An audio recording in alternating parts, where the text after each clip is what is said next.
Good evening.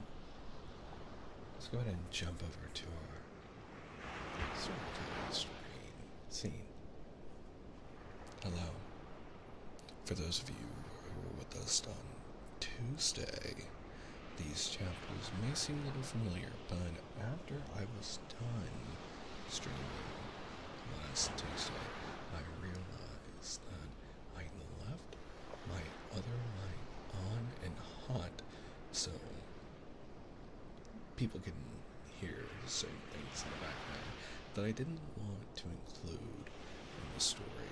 And it was a shorter stream anyway, so I decided that, you know what, let's just redo the chapters we read, starting over, and we've gotten to a pivotal part of the story. So I wanted to be well told. I did consider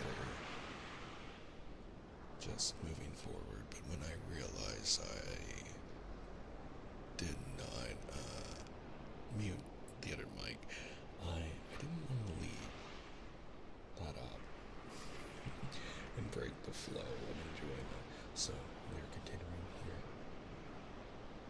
with a redo. So let's go ahead and jump into our reading for the night, starting again at chapter 22. We're still in part 1, so moving forward now. Let's go ahead and get cozy. Chapter 22. The ball was only just beginning as Kitty and her mother walked up the great staircase, flooded with light and lined with flowers and footmen in powder and red coats. From the rooms came a constant, steady hum, as from a hive, and the rustle of movement. And while on the landing between trees, they gave last touches to their hair and dresses before the mirror.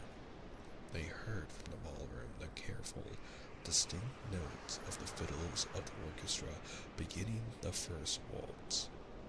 A little old man in civilian dress, arranging his gray curls before a mirror and diffusing an odor of scent, stumbled against them on the stairs and stood aside, evidently admiring Kitty, whom he did not know. A beardless youth, one of those society youths whom old Prince Shabatsky called young bucks, in an exceedingly open waistcoat, straightened his white ties and went bow to them, and after running by, came back to ask Kitty for a quadrille. As the first quadrille had already been given to Vronsky, she had to promise this youth the second. An officer, buttoning his gloves, stood aside in the doorway and stroking his mustache, admired rosy Kitty. Although her dress, her coiffure, and all the preparations for the ball had cost Kitty great trouble and consideration, at this moment she walked into the ballroom in her elaborate tulle dress over a pink slip as easily and simply as though all the rosettes and lace, all the minute details of her attire, had not cost her or her family a moment's attention.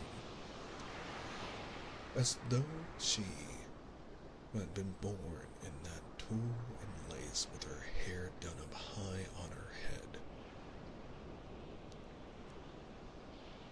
and a rose and 2 leaves on top of it. When just before entering the ballroom, the princess, her mother, tried to turn right side out of the ribbon of her sash, Kitty had turned back a little. She felt that everything must be right of itself and graceful, and nothing can need setting straight. Hello, Dawn. Welcome on in.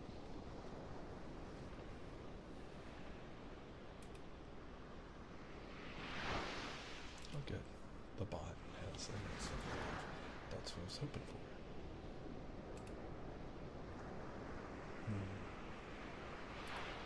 Perfect. It was one of Kitty's best days. Her dress was not uncomfortable anywhere, her lace berth did not droop anywhere, her rosettes were not crushed nor torn off, her pink slippers with high, hollowed-out heels did not pinch, but gladdened her feet, and the thick rolls of fair chignon kept up on her head as if they were her own hair. All the 3 buttons buttoned up without tearing on the long glove that covered her hand without concealing its lines. The black velvet of her locket nestled without tearing on the long glove that covered her hand without concealing its lines. Whoops. Didn't mean to repeat myself. And thank you for the follow, Christina. Welcome to the Shiny Swan. The black velvet of her locket nestled with special softness around her neck. That velvet was delicious. At home, looking at her neck in the looking glass, Kitty had felt that the velvet was speaking. About all the rest, there might be a doubt, but the velvet was delicious. Kitty smiled here too at the ball.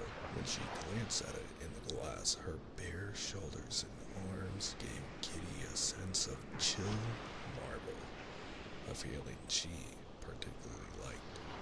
Her eyes sparkled, and her rosy lips could not keep from smiling from the consciousness of her own attractiveness. She had scarcely entered the ballroom and reached the throng of ladies, all tulle ribbons, lace, and flowers, waiting to be asked to dance. Kitty was never one of that throng. When she was asked for a waltz, and asked by the best partner, the first star in the hierarchy of the ballroom, a renowned director of dances, a married man, handsome and well-built, Yukarushka Krasinski. He had only just left the Countess Belina, with whom he had danced the first half of the waltz, and scanning his kingdom, that is to say, a few couples who had started dancing, he caught sight of Kitty entering and flew up to her with that peculiar, easy amble which is a good find to director of balls. Without even asking her if she cared to dance, he put out his arm to encircle her slender waist. She looked around for someone to give her a fan to, and their hostess, smiling to her, took it.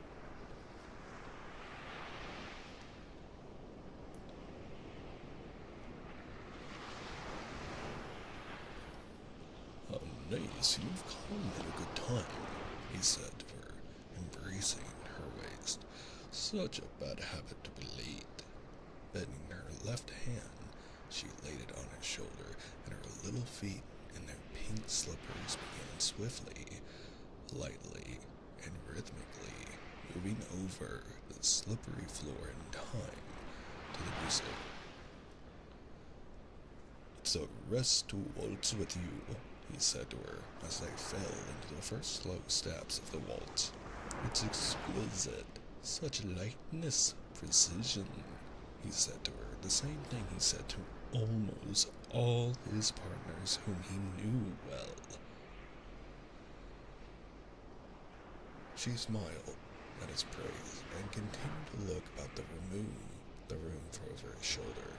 She was not like a girl at her first ball, for whom all faces in the ballroom melt into one vision of fairyland, and she was not a girl who had gone the stale round of balls till every face in the ballroom was familiar and tiresome.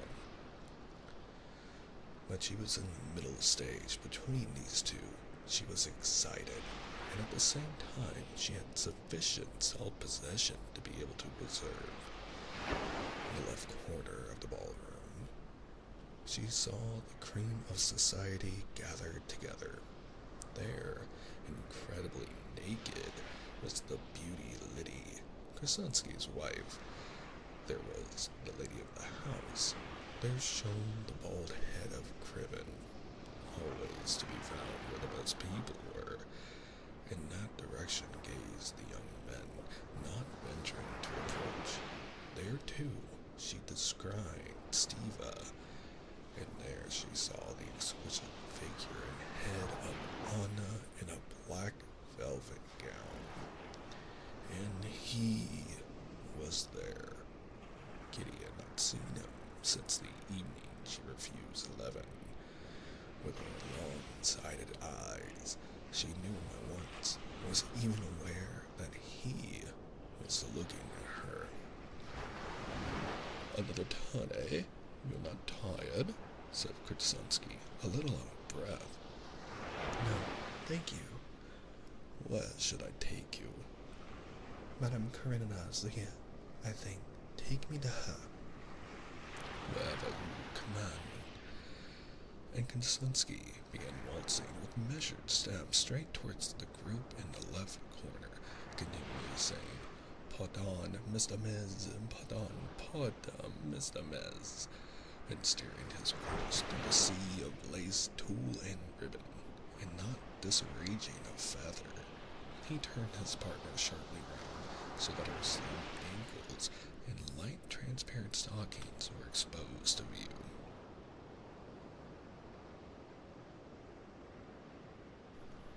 And her train floated out in a fan shape and covered Kriven's knees.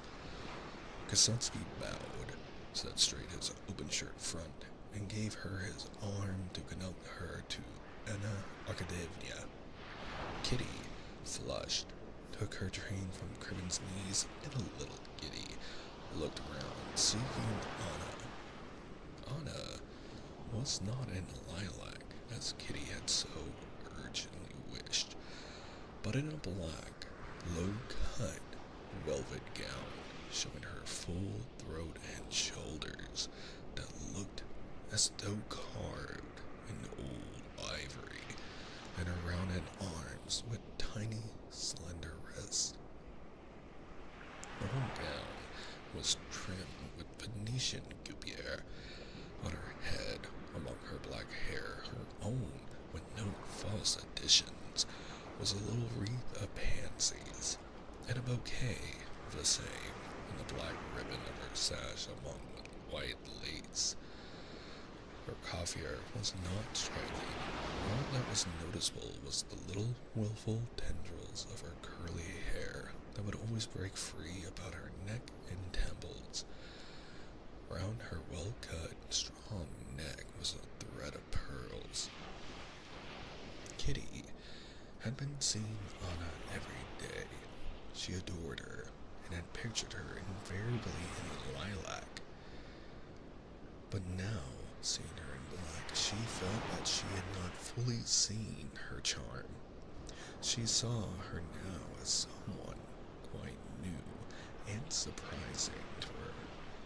Now she understood that Anna could not have been in lilac, and that her charm was just that she always stood out against her attire, that her dress could never be noticeable on her, and her black dress with its sumptuous lace was not noticeable on her. It was only the frame, and all that was seen was she, simple, natural, elegant, and at the same time gay and eager.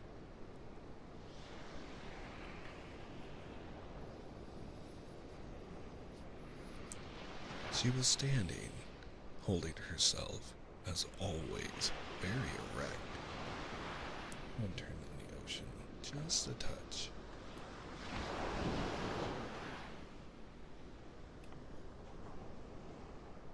There we go. She was standing, holding herself, as always, very erect, and when Kitty drew near the group she was speaking to, the master of the house, her head slightly turned towards him. "No, I don't throw stones," she was saying, in answer to something, "though I can't understand it," she went on, shrugging her shoulders, and she turned at once with a soft smile of protection towards Kitty. With a flying, feminine glance, she scanned her attire, and made a movement of her head, hardly perceptible, but understood by Kitty, signifying approval of her dress and her looks. "You came into the room dancing," she added.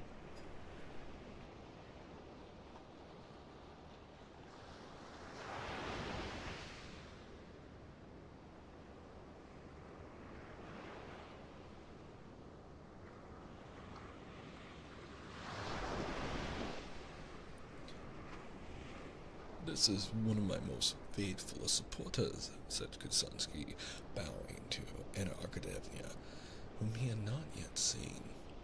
The princess helps to make balls happy and successful. Anna Karenina. A waltz? He said, bending down to her. Why, have you met? Inquired their host. Is there anyone we have not met? My wife and I are like white wolves. Everyone knows us, answered Kusansky. A waltz, Anna Karenina. I don't dance. When it's possible not to dance, she said. But tonight, it's impossible, answered Kusansky. At that instant, Vronsky came up. Well, since it's impossible tonight, let us start, she said, not noticing Vronsky's bow, and she hastily put her hand on Kusansky's shoulder. What is she vexed with him about? Thought Kitty, discerning that Anna had intentionally not responded to Vronsky's bow. Vronsky went up to Kitty, reminding her of the first quadrille, and expressing his regret that he had not seen her all this time. Kitty gazed in admiration at Anna waltzing, and listening to him, she expected him to ask her for a waltz, but he did not, and she glanced wonderingly at him. He flushed slightly, and hurriedly asked her to waltz, but he had only just put his arm around her waist and taken the first step when the music suddenly stopped. Kitty looked into his face, which was so close to her own, and longed afterwards for several years after. That look, full of love, to which he made no response, cut her to the heart with an agony of shame. Pardon, waltz, waltz, shouted Kusansky from the other side of the room, and seizing the first young lady he came across, he began dancing himself.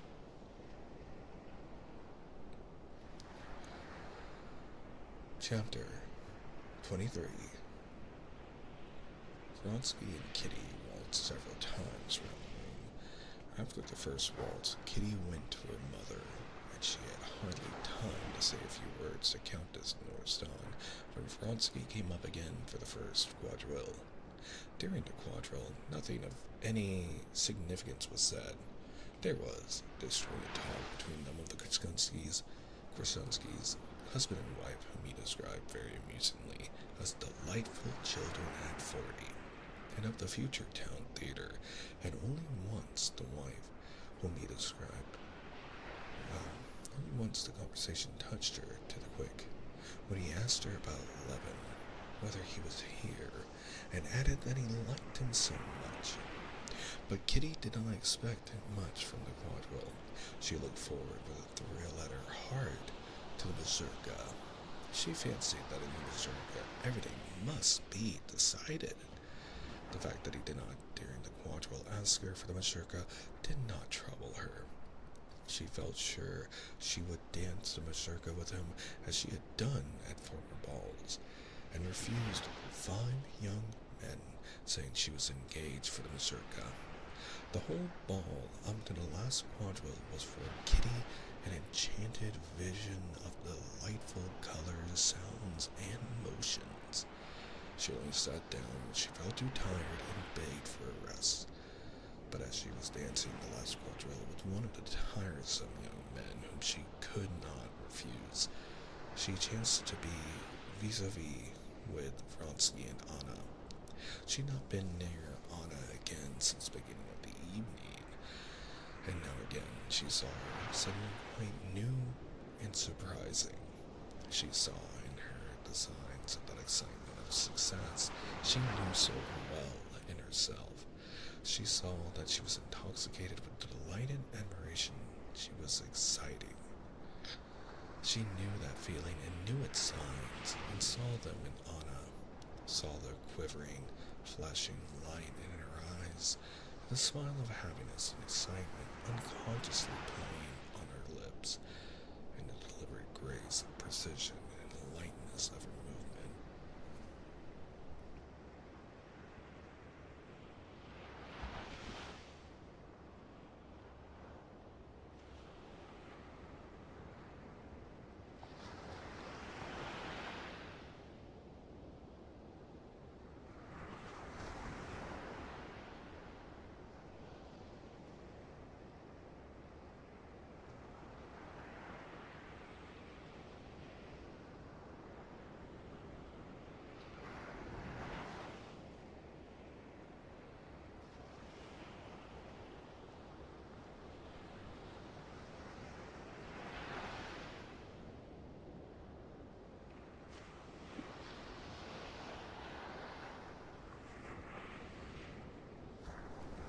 Who, she asked herself, all are one, and unassisting the harassed young man she was dancing with in the conversation, the thread of which she had lost and could not pick up again.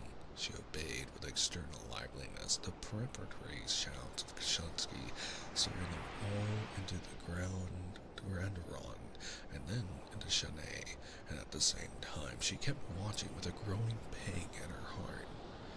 No, it's not the admiration of the crowd has intoxicated her, but the adoration of one, and that one, can it be he?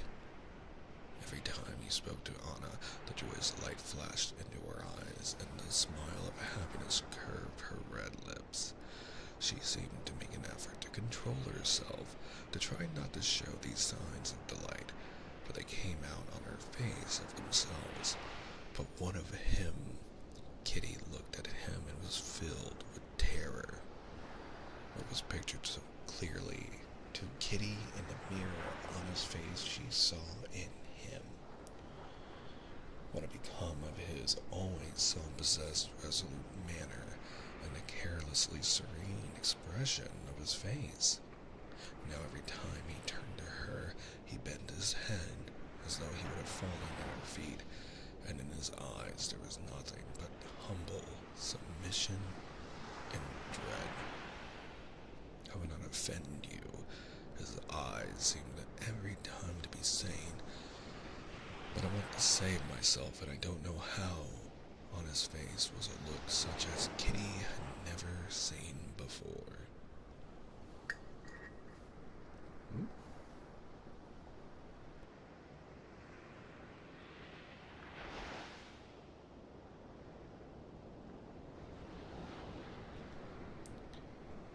They were speaking of common acquaintances, keeping up the most trivial conversation, but to Kitty it seemed that every word they said was determining their fate and hers, and strange it was that they were actually talking of how absurd Ivan Ivanitch was with his French, and how the Aletsky girl might have made a better match, yet these words had all the while a consequence for them, and they were feeling just as Kitty did.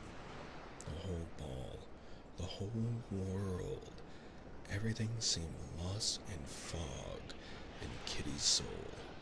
Nothing but the stern discipline of her bringing up supported her and forced her to do what was expected of her, that is, to dance, to answer questions, to talk, even to smile. But before the mazurka, when they were beginning to rearrange the chairs, and a few couples moved out of the small rooms into the big room, a moment of despair and horror came for Kitty.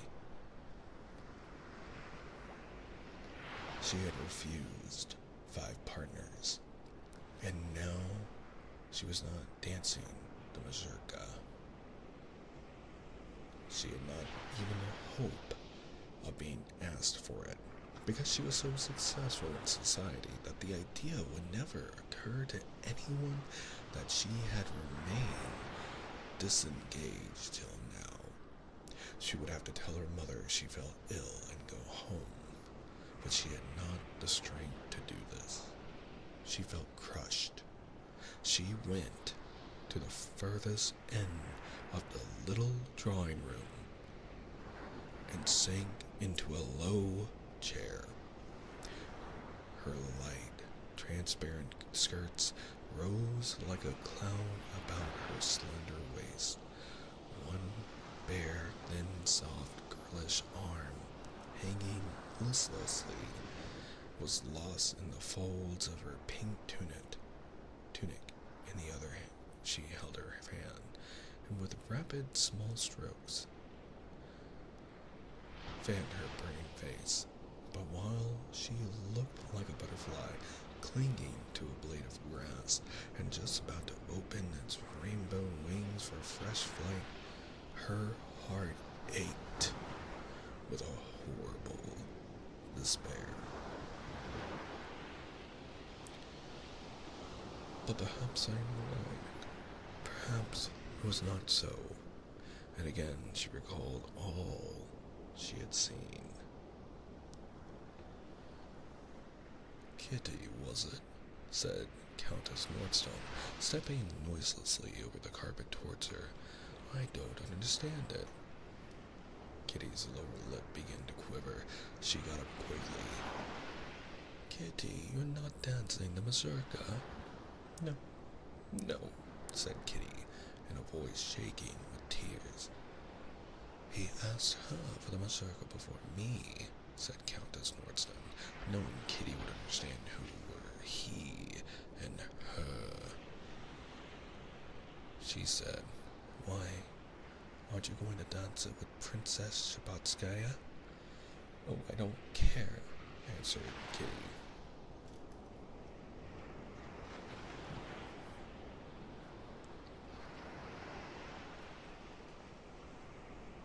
No one but she herself understood her position.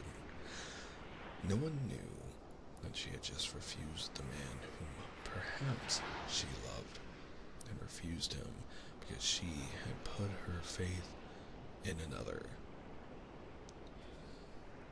Hello, what? Good evening.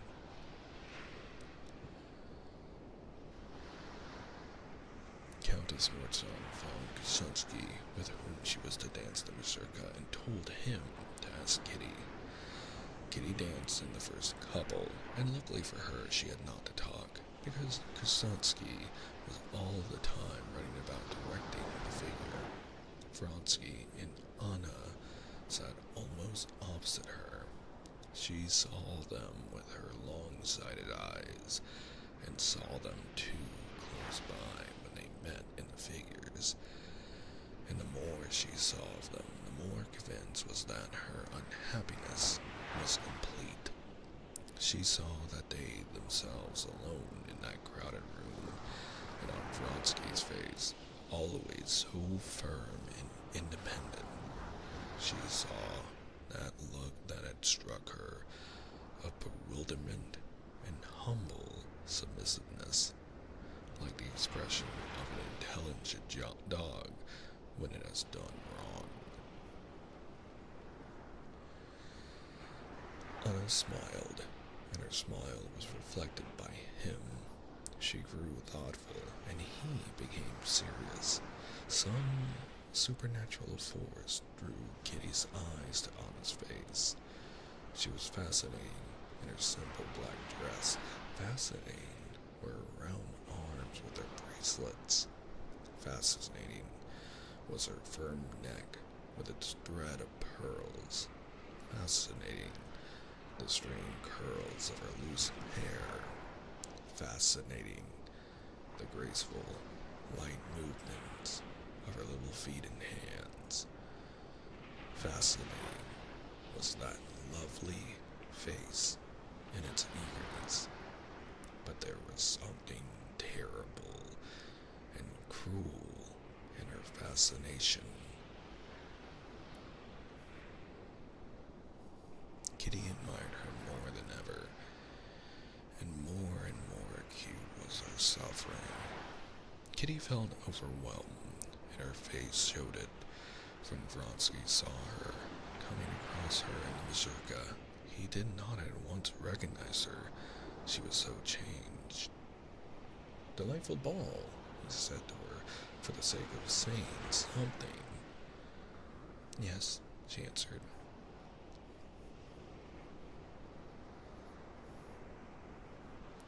In the middle of the mazurka, repeating the complicated figure newly invented by Krasinski, Anna came forward into the center of the circle, chose two gentlemen, and summoned a lady and Kitty.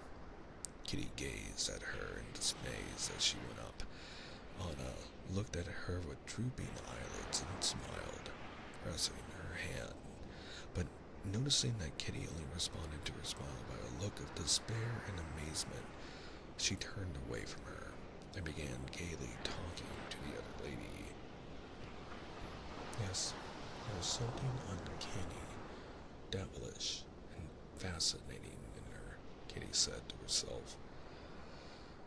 Anna did not mean to stay to supper, but the master of the house began to press her to do so.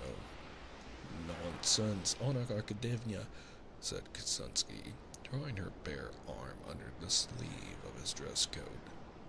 I've such an idea for Katina, un bijou. And he moved gradually on, trying to draw her along with him. Their host smiled approvingly.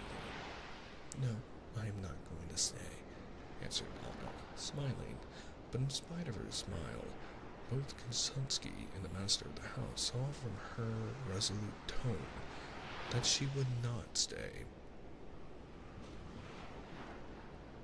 No, why, as it is, I have danced more at your ball in Moscow than I have all the winter in Petersburg, said Anna, looking round at Vronsky, who stood nearer. I must rest a little before my journey. Are you certainly going tomorrow, then? Asked Vronsky. Yes, I suppose so, answered Anna, as it were wondering at the boldness of his question. But the irrepressible quivering brilliance of his eyes and her smile set him on fire as she said it. Anna Karenina did not stay to supper, but went home.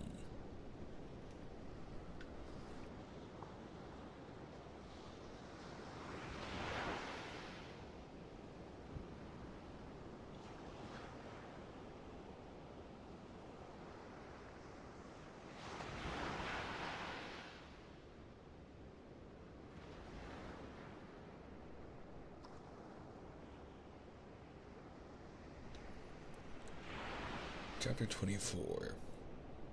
Yes, there's something in me hateful, repulsive, thought Levin, as they came away from the Shabatskys and walked in the direction of his brother's lodgings.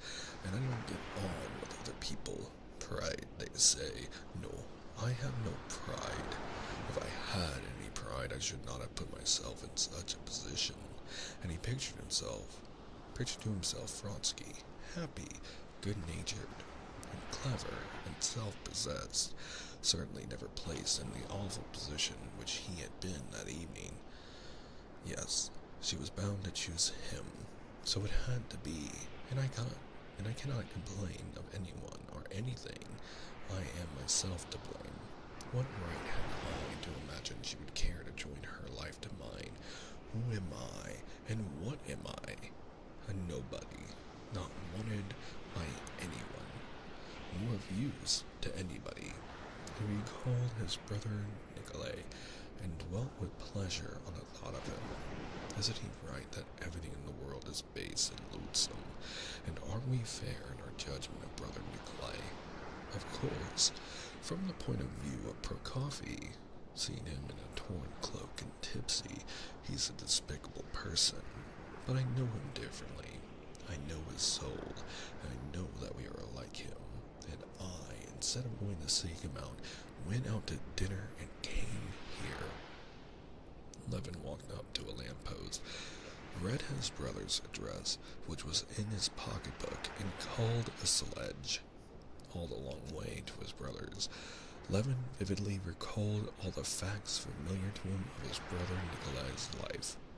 He remembered how his brother, while at the university and for a year afterwards, had, in spite of the jeers of his companions, lived like a monk, strictly observing all religious rites, services, and fasts, and avoiding every sort of pleasure, especially women.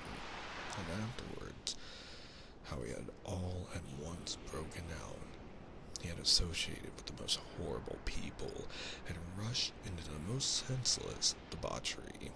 He remembered later the scandal over a boy whom he had taken from the country to bring up, and in a fit of rage had so violently beaten that proceedings were brought against him for unlawfully wounding. Then he recalled the scandal with the sharper to whom he had lost money and given a promissory note, and against whom he had himself lodged a complaint, asserting that he had cheated him. This was the money Sergei Ivanitch had paid. Then he remembered how he had spent a night in the lockup for disorderly conduct in the street.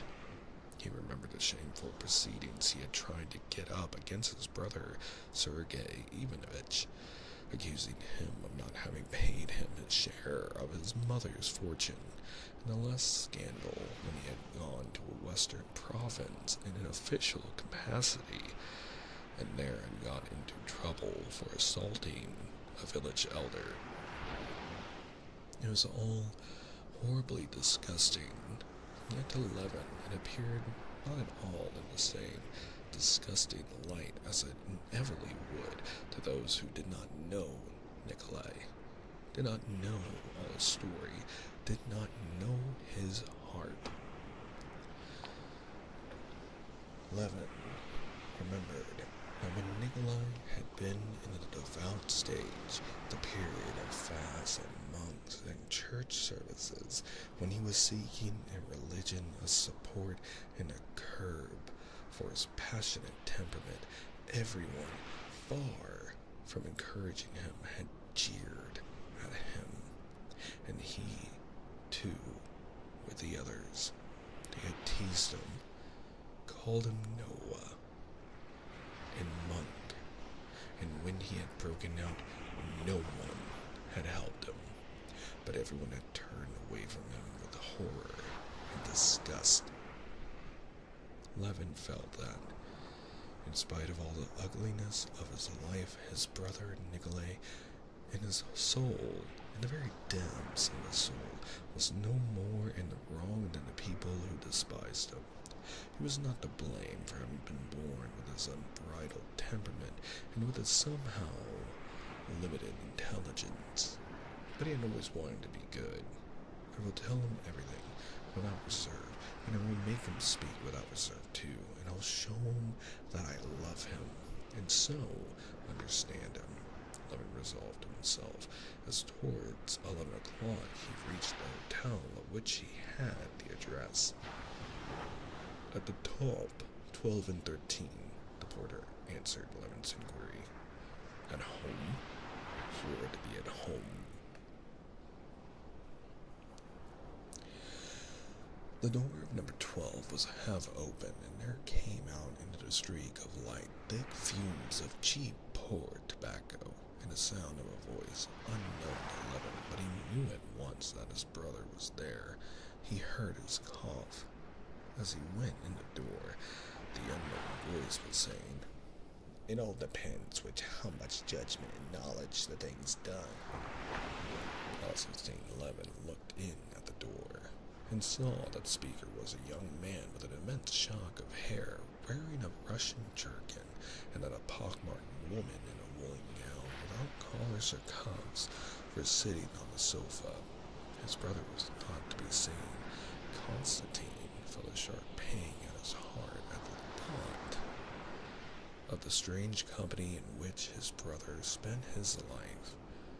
No one heard him, and Constantine, taking off his galoshes, listened to what the gentleman in the jerkin was saying.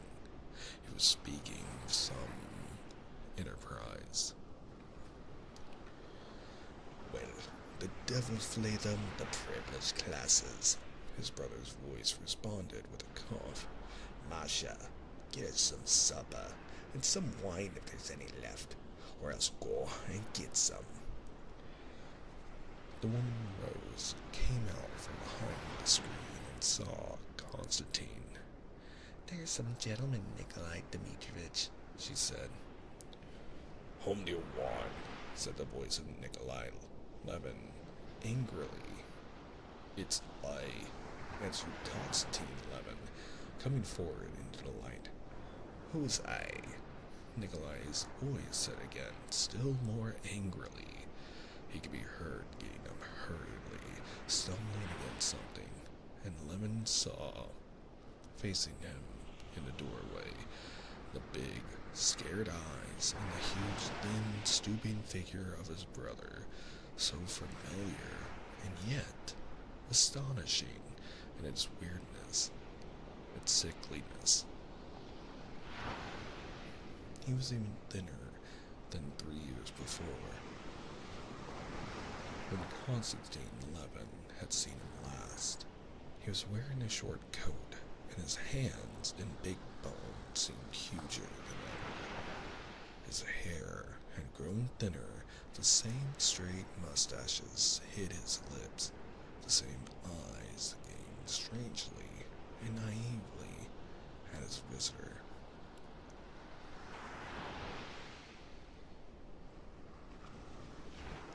Kostya! He exclaimed suddenly, recognizing his brother, and his eyes lit up with joy.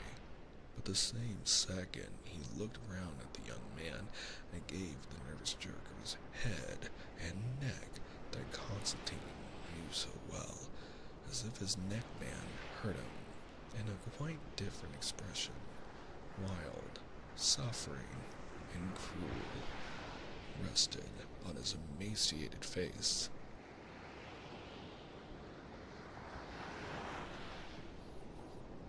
I wrote to you and Sergei Ivanovich both that I don't know you and I don't want to know you. What is it you want? He was not at all the same as Constantine had been fancying him. The worst and most tiresome part of his character, what made all relations with him so difficult, had been forgotten by Constantine Levin when he thought of him, and now, when he saw his face, and especially that nervous twitching of his head, he remembered it all. I didn't want to see you for anything, he answered timidly. I simply come to see you.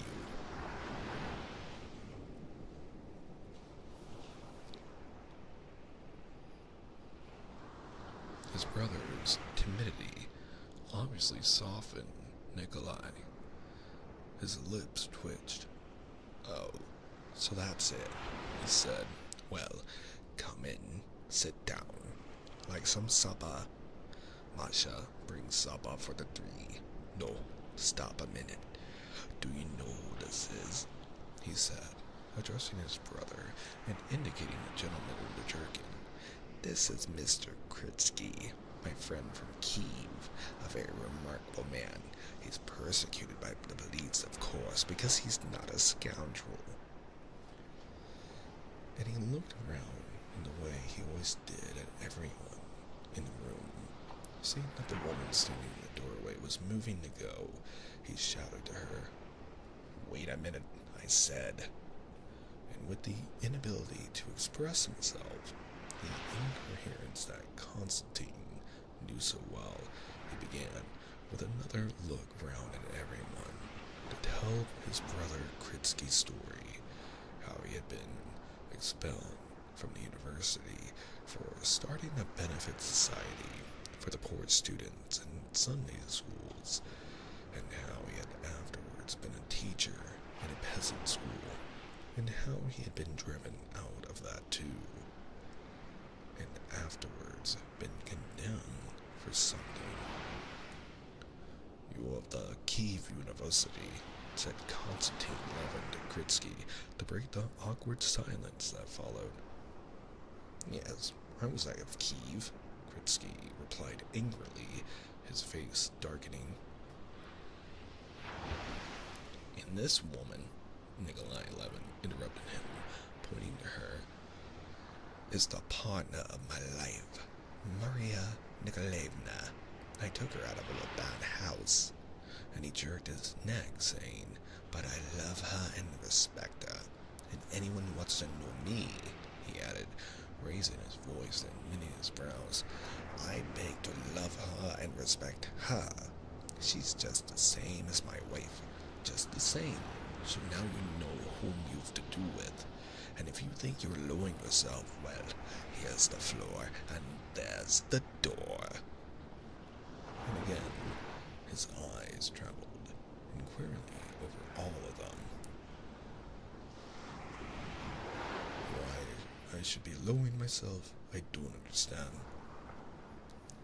And Masha, tell him to bring supper, 3 portions, spirits and wine. No, wait a minute, no, it doesn't matter.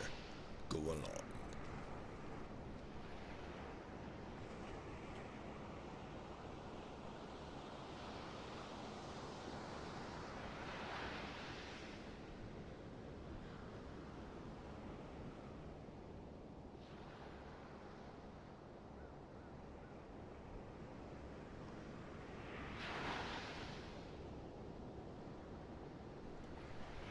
Chapter 25. So you see, pursued Nikolai Levin, painfully wrinkling his forehead and twitching. It was obviously difficult for him to think of what to say and do. Here, do you see? He pointed to some sort of iron bars fastened together with strings lying in a corner of the room. Do you see that? That's the beginning of a new thing we're going into. It's a productive association. Konstantin scarcely heard him. He looked into a sickly, consumptive face, and he was more and more sorry for him, and he could not force himself to listen to what his brother was telling him about the association. He saw that this association was a mere anchor to save him from self-contempt. Nikolai Levin went on talking. You know that capital oppresses the laborer. The laborers with us, the peasants, bear all the burden of labor and are so placed that however much they work, they can't escape from their position of beasts of burden. All the profits of labor on which they might improve their position and gain leisure for themselves, and after that, education. All the surplus values are taken from them by the capitalists, and society is so constituted that the harder they work, the greater the profit of the merchants and landowners, while they stay beasts of burden to the end, and that state of things must be changed. He finished up and looked questioningly at his brother. Yes, of course, said Konstantin, looking at the patch of red that had come out on his brother's projecting cheekbones. And so we're founding a locksmiths association where all the production and profit and the chief instruments of production will be in common. Where is the association to be?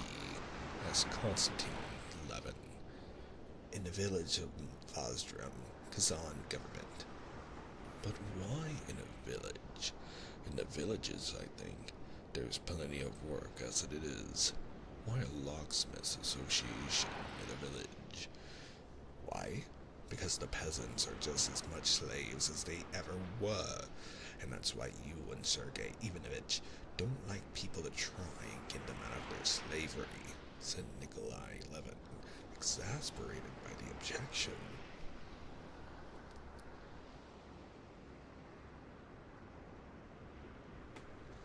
Konstantin Levin sighed, looking meanwhile about the cheerless and dirty room. The sigh seemed to exasperate Nikolai still more. I know you're Sergei Ivanovitch's aristocratic views. I know that he applies all the power of his intellect to justify existing evils. No. What do you talk of Sergei Ivanovich for? Said Levin, smiling. Sergei Ivanovich? I'll tell you what for. Nikolai Levin shrieked suddenly at the name of Sergei Ivanovich. I'll tell you what for. But what's the use of talking? There's only one thing. What did you come to me for? You look down on this, and you're welcome to. And go away. In God's name, go away, he shrieked, getting up from his chair. And go away, and go away.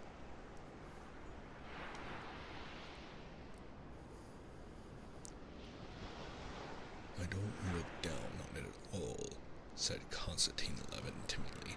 I don't even dispute it.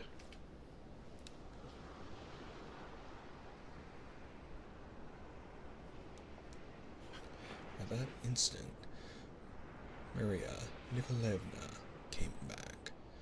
Nikolai Levin looked round angrily at her. She went quickly to him and whispered something. I'm not well. I've grown irritable, said Nikolai Levin, getting calmer and breathing painfully. And then you talk to me of Sergei Ivanovich and his article. It's such rubbish, such lying, such self-deception. What can a man write of justice who knows nothing of it? Have you read his article? He asked Krinsky, sitting down again at the table and moving back off half of it with scattered cigarettes so as to clear his space. I've not read it, Krinsky responded gloomily, obviously not desiring to enter into conversation.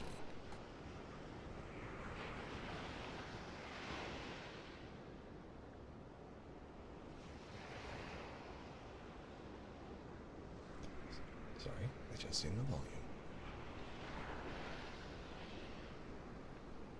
Why not? Said Nikolai Levin, now turning with exasperation upon Krinsky. Because I didn't see the use of wasting my time over it. Oh, but excuse me, how did you know it would be wasting your time? That article's too deep for many people. That's to say, is over their heads. But with me, it's another thing. I see through his ideas, and I know where its weakness lies. Everyone was mute. Krinsky got up deliberately and reached his cap. Won't you have supper? All right, goodbye. Come around tomorrow with the locksmith. Krinsky had hardly gone out when Nikolai Levin smiled and winked. He's no good either, he said. I see, of course. But at that instant, Krinsky at the door called him. What do you want now? He said. He went out to him in the passage. Left alone with Maria Nikolaevna, Levin turned to her. Have you been long with my brother? He said to her. Yes, more than a year. Nikolai Dmitriev's health has become very poor. Nikolai Dmitrievich drinks a great deal, she said. That is, how does he drink? Drinks vodka, and it's bad for him. And a great deal? Whispered Levin. Yes, she said, looking timidly towards the doorway, for Nikolai Levin had reappeared. What were you talking about? He said, knitting his brows and turning his scared eyes from one to the other. What was it? No, nothing, Konstantin answered in confusion.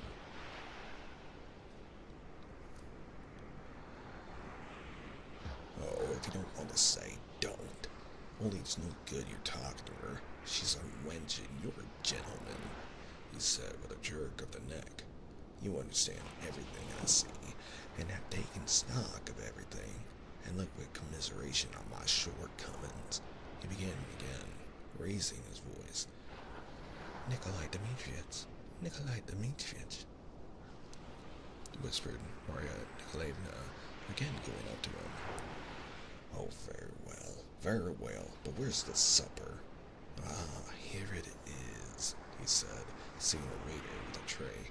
Here, set it here, he added angrily, and promptly seizing the vodka, he poured out a glassful and drank it greedily. Like a drink, he turned to his brother, and at once became better humored.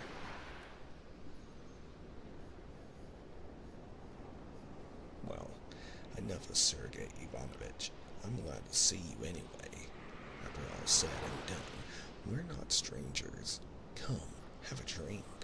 Tell me what you're doing, he went on, greedily munching a piece of bread and pouring out another glassful.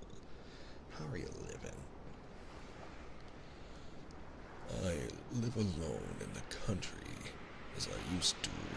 I'm busy looking after the land, answered Constantine, watching with horror the greediness which his brother ate and drank, and trying to conceal that he noticed it. Why don't you get married? It hasn't happened so, Constantine answered, reddening a little. Why not? For me now, everything's at an end. I made a mess of my life, but this I've said, and I say still, that if my share had been given me when I needed it, my whole life would have been different. Constantine made haste to change the conversation. Do you know your little Vanya's with me, a clerk in the counting house at Prokofskoe? Nikolai jerked his neck and sank into thought. Yes, tell me what's going on at Prokofskoe.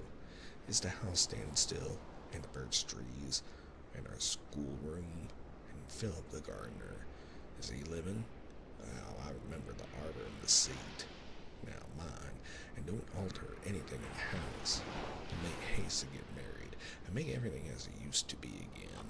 Then I'll come see you, if your wife is nice. Welcome back from Mads, everyone, to its side, and thank you so much for sitting through it. But come to me now, said Levin. How nicely we would arrange it. I'd come and see you if I were sure I should not find Sergei Ivanovich. You wouldn't find him there. I live quite independently of him. Yes, but say what you like.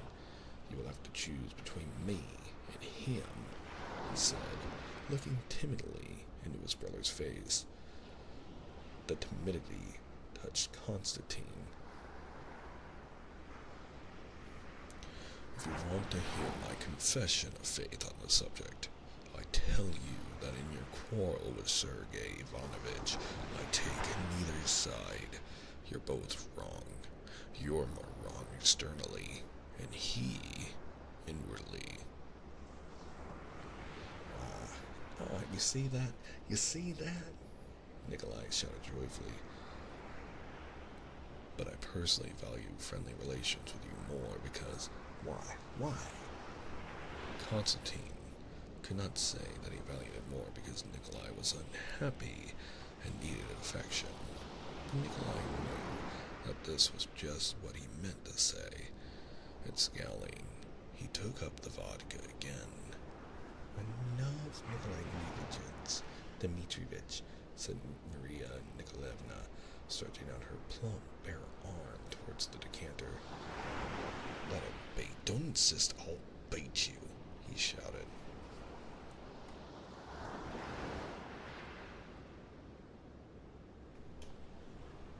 Maria Nikolaevna smiled a sweet and good-humored smile, which was at once reflected on Nikolai's face as she took the bottle. And do you suppose she understands nothing? Said Nikolai. She understands it all better than any of us. Isn't it true there's something good and sweet in her? Well, you were never before in Moscow, Constantine said to her, for the sake of saying something.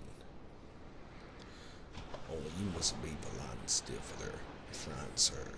No one ever spoke to her, so but the justices of the peace who tried her for trying to get out of a house of ill fame.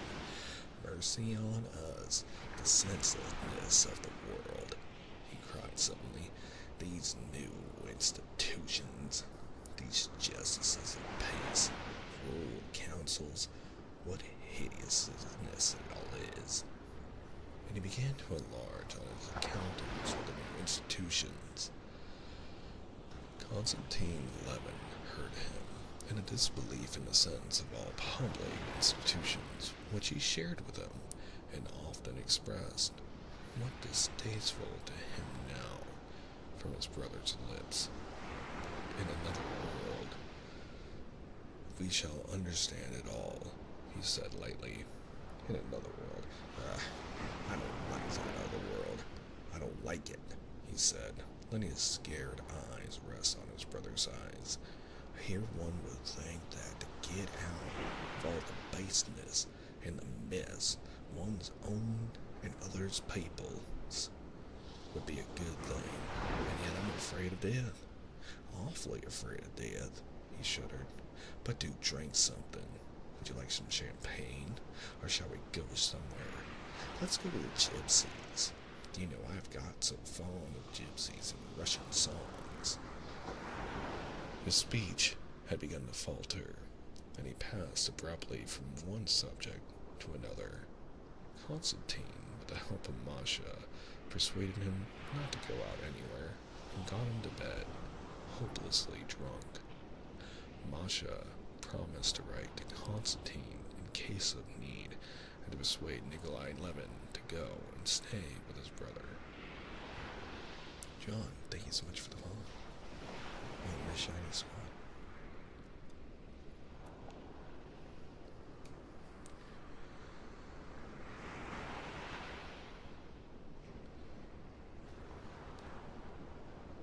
Chapter 26. In the morning, Constantine Levin left Moscow, and towards evening he reached home. On the journey in the train, he talked to his neighbors about politics and the new railways, and just as in Moscow, he was overcome by a sense of confusion of ideas, dissatisfaction with himself, shame with something or other. But when he got out at his own station, he saw his one-eyed coachman, Ignat, with the collar of his coat turned up, when in a dim light reflected by the station fires, he saw his own sledge, his own horses with their tails tied up, and their harness trimmed with rings and tassels. When the coachman, Ignat, as he put in his luggage, told him the village news that the contractor had arrived, and that Pava had calved, he felt, little by little, the confusion was clearing up, and the shame and self-dissatisfaction were passing away. He felt this at the mere sight of Ignat and the horses, but when he had put on the sheepskin brought for him, had sat down, wrapped up in the sledge, and had driven off, pondering on the work that lay before him in the village, and staring at the side horse that had been his saddle horse, past his prime now, but a spirit beast from the dawn. He began to see what had happened to him in quite a different light. He felt himself. He did not want to be anyone else. All he wanted now was to be better than before. In the first place, he resolved that from that day he would give up hoping for any extraordinary happiness, such as marriage must have given him, and consequently he would not so disdain what he really had. Secondly, he would never again let himself give way to low passion, the memory of which had so tortured him when he had been making up his mind to make an offer. Then, remembering his brother Nikolai, he resolved to himself that he would never allow himself to forget him, that he would follow him up and not lose sight of him, so as to be ready to help when things should go ill with him. And that would be soon, he felt. Then, too, His brother's talk of communism, which he had treaded so lightly at the time, now made him think. He considered revolution and economic conditions nonsense, but he always felt the injustice of his own abundance in comparison with the poverty of the peasants, and now he determined that so as to feel quite in the right. Though he had worked hard and lived by no means luxuriously before, he would now work still harder, but would allow himself even less luxury. And all this seemed to him so easy a conquest over himself that he spent the whole drive in the pleasantest of daydreams, with a resolute feeling of hope in a new, better life. He reached home before 9 o'clock at night. The snow of the little quadrangle before the house was lit up by a light in the bedroom windows of his old nurse, Agafea Mihalovna, who performed the duties of a housekeeper in his house. She was not yet asleep. Cosima, waked up by her, came sleepily out onto the steps. A setter bitch, Laska, ran out too, almost upsetting Cosima, and whining, turned round about Levin's knees, jumping up and longing, but not daring, to put her forepaws on his chest. "You're soon back again, sir," said Agafea Mihalovna. "I got tired of it, Agafea Mihalovna. With friends, one is well, but at home, one is better," he answered, and went into his study. The study was slowly lit up as the candle was brought in. The familiar details came out: the stag's horns, the bookshelves, the looking-glass, the stove with its ventilator, which had long wanted mending, his father's sofa, a large table, on the table an open book, a broken ashtray, a manuscript book with his handwriting. As he saw all this, there came over him, for an instant, a doubt of the possibility of arranging the new life of which he had been dreaming on the road.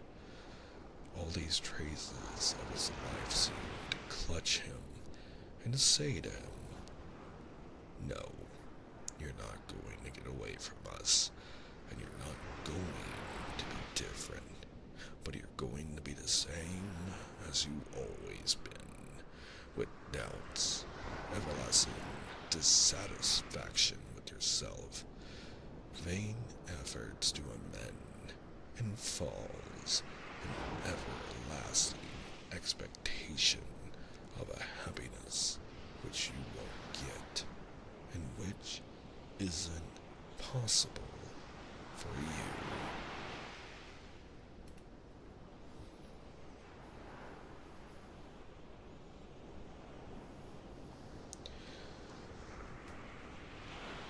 This the thing said to him, but another voice in his heart was telling him that he must not fall under the sway of the past, and that one can't do anything with oneself. And hearing that voice, he went into the corner where stood his 2 heavy dumbbells and began brandishing them like a gymnast, trying to restore his confident temper. There was a creak of steps at the door. He hastily put down the dumbbells. The bailiff came in and said everything, thank God, was doing well, but informed him that the buckwheat in the new drying machine had been a little scorched. This piece of news irritated Levin. The new drying machine had been constructed and partly invented by Levin. The bailiff had always been against the drying machine, and now it was with suppressed triumph that he announced that the buckwheat had been scorched. Levin was firmly convinced that if the buckwheat had been scorched, it was only because the precautions had not been taken for which he had hundreds of times given orders. He was annoyed and reprimanded the bailiff, but there had been an important and joyful event. Pava, his best cow, an expensive beast bought at a show, had calved. Cosma, give me my sheepskin, and you tell them to take a lantern. I'll come and look at her, he said to the bailiff. The cow house for the more valuable cows was just behind the house. Walking across the yard, passing a snowdrift by the lilac tree, he went into the cow house. There was the warm, steamy smell of dung, and when the frozen door was open, the cows, astonished at the unfamiliar light of the lantern, stirred in the fresh straw. He caught a glimpse of the broad, smooth, black and piebald back of Hollandka. Berkut, the bull, was lying down with his ring in his lip, and seemed about to get up, but thought better of it, and only gave 2 snorts as they passed by him. Pava, a perfect beauty, huge as a hippopotamus, with her back turned to them, prevented their seeing the calf as she sniffed her all over. Levin went into the pen, looked Pava over, and lifted the red and spotted calf onto her long, tottering legs. Pava, uneasy, began lowing, but when Levin put the calf close to her, she was soothed, and sighing heavily, began licking her with her rough tongue. The calf, fumbling, poked her nose under her mother's udder and stiffened her tail out straight. Here, bring the light, Fyodor. This way, said Levin, examining the calf. Like the mother, though the color takes after the father, but that's nothing. Very good. Long and broad in the haunch. Vasily Fedorovitch, isn't she splendid? He said to the bailiff, quite forgiving him for the buckwheat under the influence of his delight in the calf.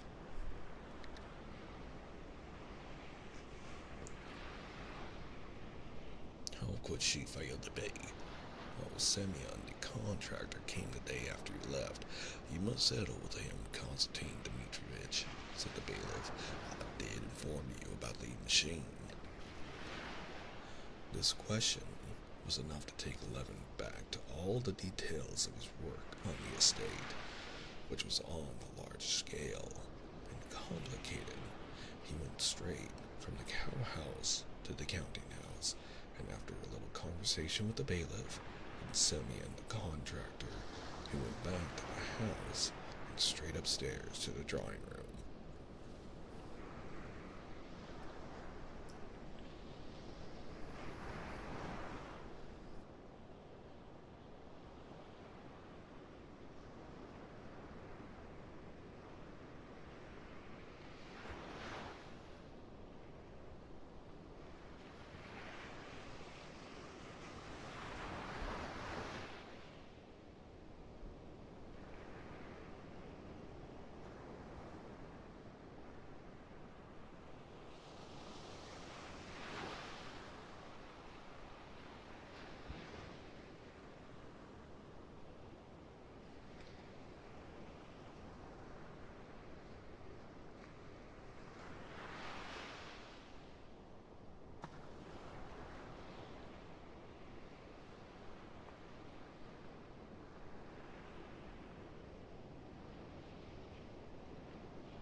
Chapter 27. The house was big and old-fashioned, and Levin, though he lived alone, had the whole house heated and used. He knew that this was stupid. He knew that was positively not right and contrary to his present new plans, but this house was a whole world to Levin. It was the world in which his father and mother had lived and died. They had lived just the life that to live and seemed the ideal of perfection. And that he had dreamed of beginning with his wife, his family.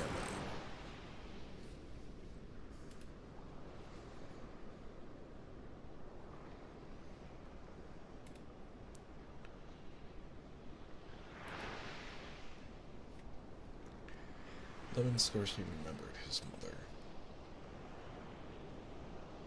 His conception of her was for him a sacred memory, and his future wife was bound to be in his imagination a repetition of that exquisite, holy ideal of a woman that his mother had been. He was so far from conceiving a love for a woman apart from marriage that he positively pictured to himself first the family and only secondarily the woman who would give him a family. His ideas of marriage were, consequently, quite unlike those of the great majority of his acquaintances, for whom getting married was one of the numerous facts of social life. For Levin, it was the chief affair of life, on which its whole happiness turned, and now he had to give up that. When he had gone into the little drawing room, where he always had tea, and had settled himself in his armchair with a book, and Agafea Mihalovna had brought him tea, and with her usual, "Well, I'll stay a while, sir," had taken a chair in the window, he felt that, however strange it might be, he had not parted from his daydreams, and that he could not live without them. Whether with her or with another, still it would be. He was reading the book and thinking of what he was reading, and stopping to listen to Agafea Mihalovna, who gossiped away without flagging, and yet with all that, all sorts of pictures of family life and work in the future rose disconnectedly before his imagination. He felt that in the depth of his soul something had been put in its place, settled down, and laid to rest. He heard Agafea Mihalovna talking of how Prohor had forgotten his duty to God, and with the money Levin had given him to buy a horse, had been drinking without stopping, and had beaten his wife till he had half killed her. He listened, and read his book, and recalled the whole train of ideas suggested by his reading.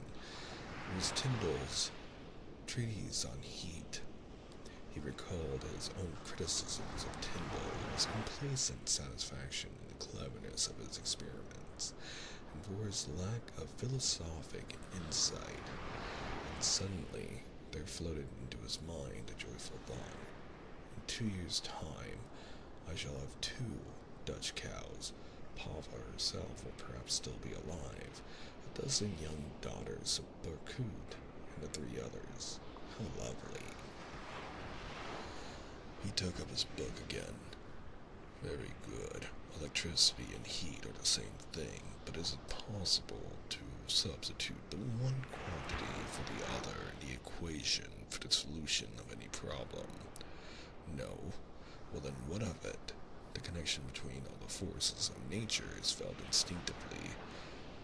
It's particularly nice if Pava's daughter should be a red-spotted cow, and all the herd will take after her, and the other 3 too. Splendid. To go out with my wife and visitors to meet the herd, my wife says, Kostya and I looked after that calf like a child. How can it interest you so much, says the visitor. Everything that interests him interests me. But who will she be? And he remembered what happened at Moscow. Well, there's nothing to be done. The Russian, it is what it is, I guess. It's not my fault. But now everything shall go on in a new way. It's nonsense to pretend that life won't let one, that the past won't let one. One must struggle to live better, much better. He raised his head and fell to dreaming. Old Laska, who had not yet fully digested her delight at his return, had run out into the yard to bark, came back wagging her tail, and crept up to him, bringing in the scent of fresh air, put her head under his hand and whined plaintively, asking to be stroked. There, you've got it, said Agave Milovna. The dog now, why, she understands that her master's come home and that he's low-spirited. Why low-spirited? Do you suppose I don't see it, sir? It's high time I should know the gentry. Why, I've grown up from a little thing with them. It's nothing, sir, so long as there's health and a clear conscience. Levin looked intently at her, surprised at how well she knew his thought. Shall I fetch you another cup? Said she, and taking his cup, she went out. Laska had kept poking her head under his hand. He stroked her, and she promptly curled up at his feet, laying her head on a hind paw, and in token of all now being well and satisfactory, she opened her mouth a little, smacked her lips, and settling her sticky lips more comfortably about her old teeth, she sank into blissful repose. Levin watched all her movements attentively. That's what I'll do, he said to himself. That's what I'll do. Nothing's amiss. All's well.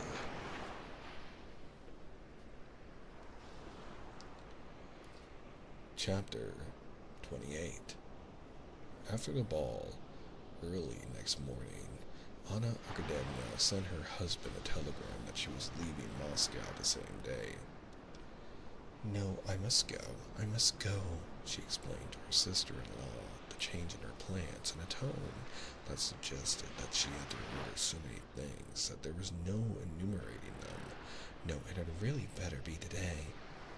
Stepan Arkadyevich was not dining at home, but he promised to come and see his sister off at 7 o'clock. Kitty, too, did not come, sending a note that she had a headache. Dolly and Anna dined alone with the children and the English governess. Whether it was that the children were fickle, or that they had acute senses and felt that Anna was quite different that day from what she had been when they had taken such a fancy to her, that she was not now interested in them. But they had promptly dropped their play with their aunt and their love for her, and were quite indifferent that she was going away. Anna was absorbed the whole morning in preparations for her departure. She wrote notes to her Moscow acquaintances, put down her accounts, and packed. Altogether, Dolly fancied she was not in a placid state of mind, but in that worried mood which Dolly knew well with herself, which does not come without cause, and for the most part covers dissatisfaction with self. After dinner, Anna went up to her room to dress, and Dolly followed her. "How queer you are today," Dolly said to her. Do you think so? I'm not queer, but I'm nasty. I'm like that sometimes. I keep feeling as if I could cry. It's very stupid, but it'll pass off, said Anna quickly, as she bent her flushed face over a tiny bag in which she was packing a nightcap and some cambric handkerchiefs. Her eyes were particularly bright and were continually swimming with tears.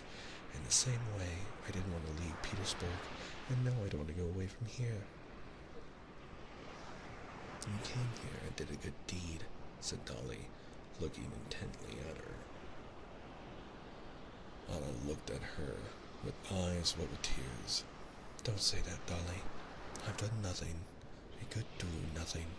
I've often wondered why people are all in league to spoil me. What have I done? And what could I do? In your heart, there was found love enough to forgive. I tarry.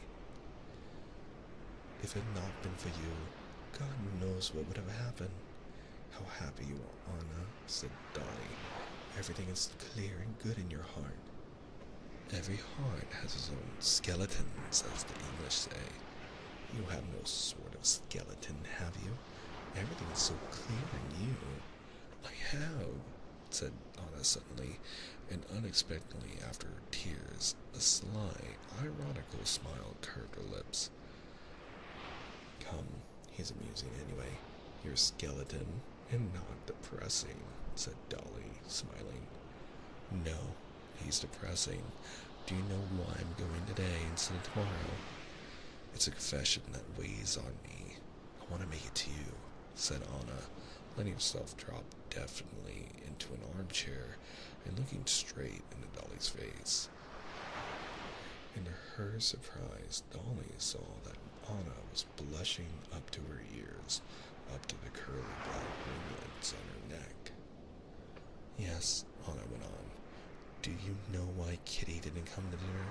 She's jealous of me. I was spoiled.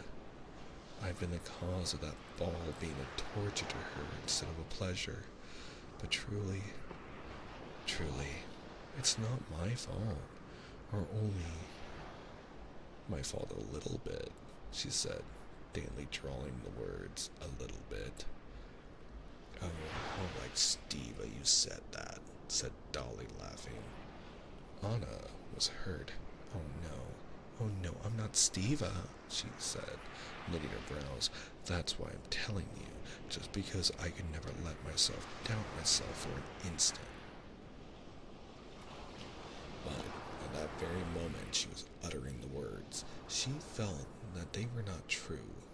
She was not merely doubting herself. She felt emotion at the thought of Vronsky and was going away sooner than she had meant, simply to avoid meeting him. Yes, Steva told me you danced a mazurka with him, and that you can't imagine how absurdly it all came about. I only meant to be matchmaking, and all at once it turned out quite differently, possibly against my own will. She crimsoned and stopped. Oh, they feel it directly, said Dolly. But I should be in despair if there were anything serious on his side, Anna interrupted her, and I am certain we'll all be forgotten, and Kitty will leave off hating me. All the same, Anna, to tell you the truth, I'm not very anxious for this marriage for Kitty. It's better it should come to nothing if Vronsky, is capable of falling in love with you in a single day. Oh, heavens, that would be too silly, said Anna, and again a deep flush of pleasure came out on her face. But she heard the idea that absorbed her, put into words. And so here I am going away, having made an enemy of Kitty, whom I like so much. Oh, how sweet she is. But you'll make it right, Dolly, eh? Dolly could scarcely suppress a smile. She loved Anna, but she enjoyed seeing that she, too, had her weaknesses. An enemy? That can't be. I did so want you all to care for me, as I do for you, and now I care for you more than ever, said Anna, with tears in her eyes. Oh, how silly I am today. She passed her handkerchief over her face and began dressing. At the very moment of starting, Stepan Arkadyevitch arrived, late, rosy and good-humored, smelling of wine and cigars. Anna's emotionalism infected Dolly, and when she embraced her sister-in-law for the last time, she whispered, Remember, Anna, what you've done for me, I shall never forget. And remember that I love you, and shall always love you as my dearest friend. I don't know why, said Anna, kissing her and hiding her tears. You understood me, and you understand. Goodbye, my darling.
Chapter 29.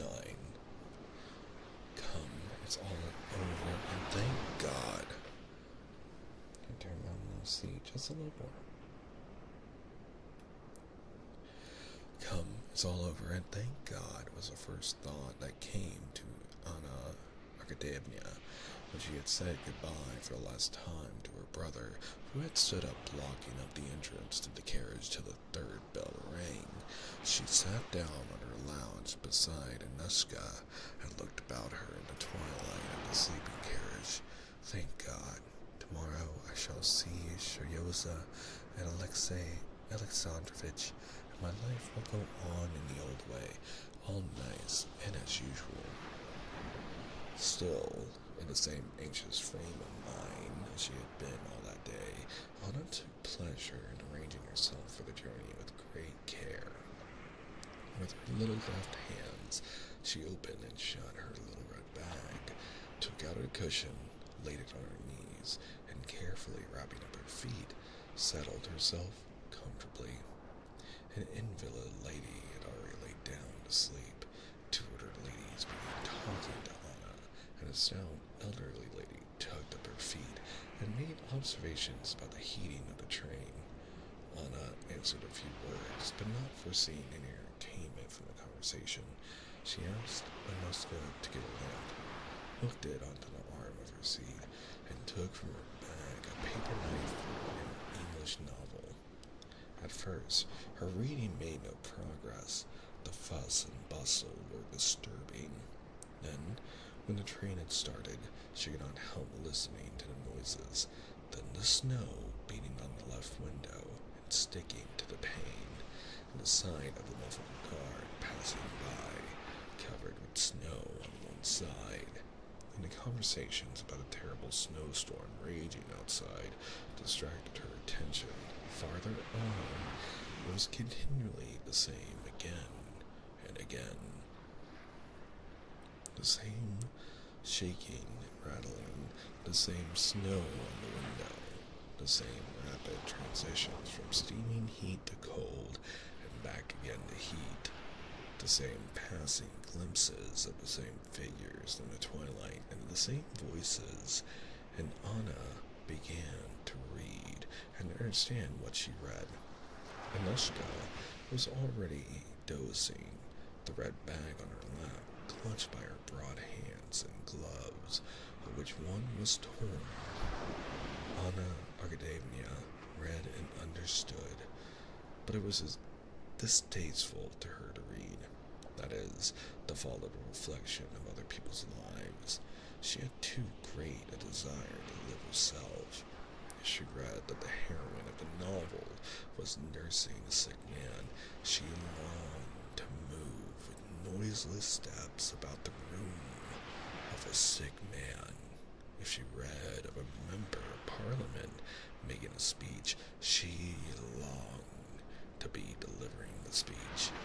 And she read of how Lady Mary had ridden after the hounds and had provoked her sister-in-law and had surprised everyone by her boldness. She too wished to be doing the same.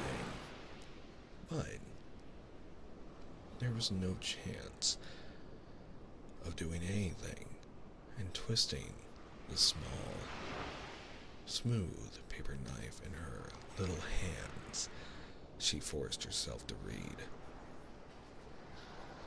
The hero of the novel was already almost reaching his English happiness, a baronetcy in an estate, and Anna was feeling the desire to go with him to the estate, when she suddenly felt that he ought to feel ashamed, and that she was ashamed of the same thing. But what had he had to be ashamed of? What have I to be ashamed of? She asked herself in injured surprise. She laid down the book and sank against the back of a chair, tightly gripping the paper cutter in both hands. There was nothing. She went over all her Moscow recollections. All were good, pleasant. She remembered the ball, remembered Vronsky and his face of slavish adoration, remembered all her conduct with him.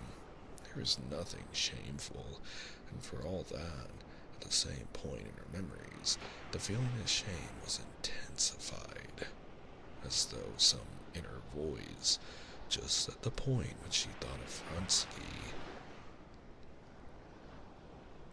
were saying to her, warm, very warm, hot.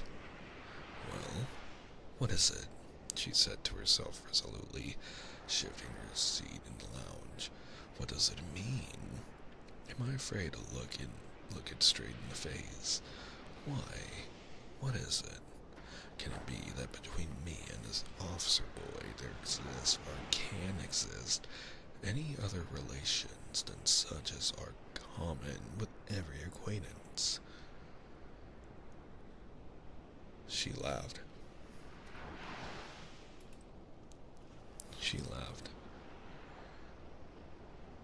I lost my place. She laughed contemptuously and took up her book again, but now she was definitely unable to follow what she read.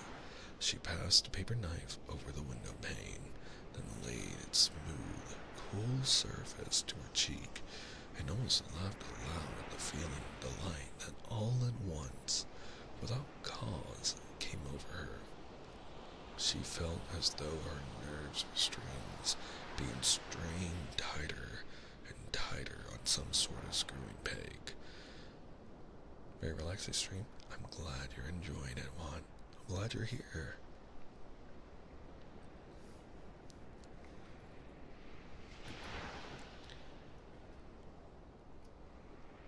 Then laid its smooth, cool surface to her cheek and almost laughed aloud at the feeling of delight that all at once, without cause, came over her. She felt as though her nerves were strings and being strained tighter and tighter on some sort of screwing peg. She felt her eyes opening wider and wider, her fingers and toes twitching nervously, something within oppressing her breathing, while all shapes and sounds seemed in the uncertain half-light to strike her with unaccustomed vividness. Moments of doubt were continually coming upon her, when she was uncertain whether the train were going forwards or backwards, or were standing still altogether, whether it were Anushka at her side or a stranger. What's that on the arm of the chair? A fur cloak or some beast? And what am I myself? Myself or some other woman? She was afraid of giving way to this delirium, but something drew her towards it, and she could yield to it or resist it at will. She got up to rouse herself and slipped off her plaid and the cape of her war dress. For a moment, she regained her self-possession and realized that the thin peasant who had come in wearing a long overcoat with buttons missing from it was the stove heater.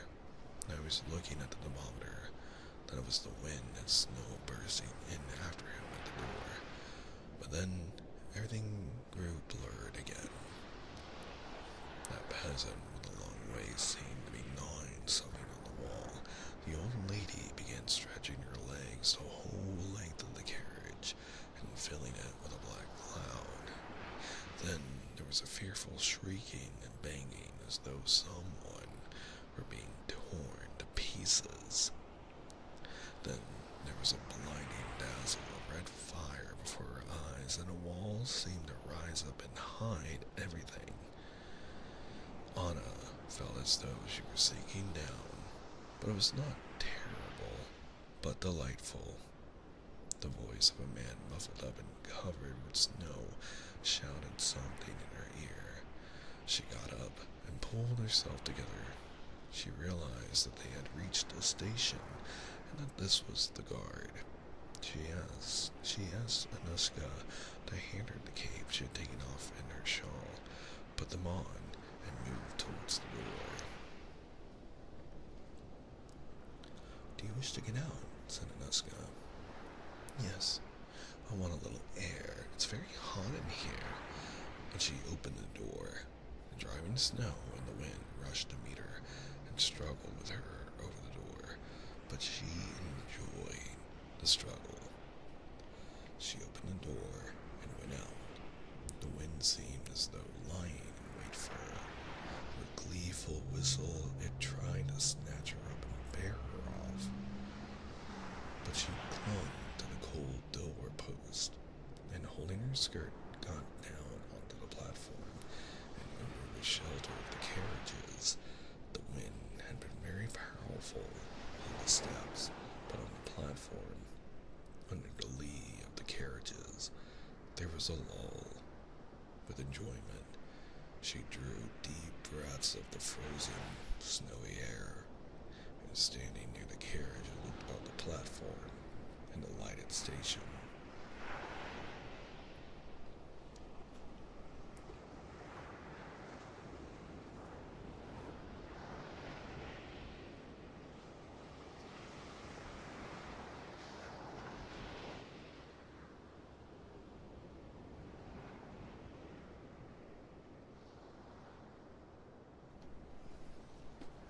Chapter 30.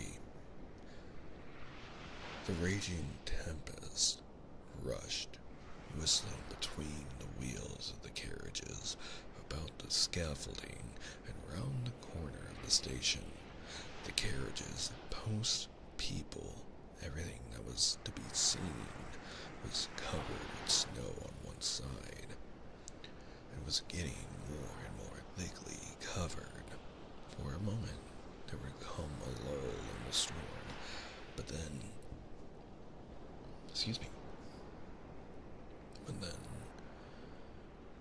it would swoop down again with such onslaughts that it seemed impossible to stand against it. Meanwhile, men ran to and fro, talking merrily together, their steps crackling on the platforms. They continually open and close the big doors. The bent shadow of a man glided by at her feet, and she heard sounds of a hammer upon the iron. And over that telegram came an angry voice out of the stormy darkness on the other side. This way, number 28. Several different voices shouted again, and muffled figures ran by, covered with snow. Two gentlemen with lighted cigarettes passed by her.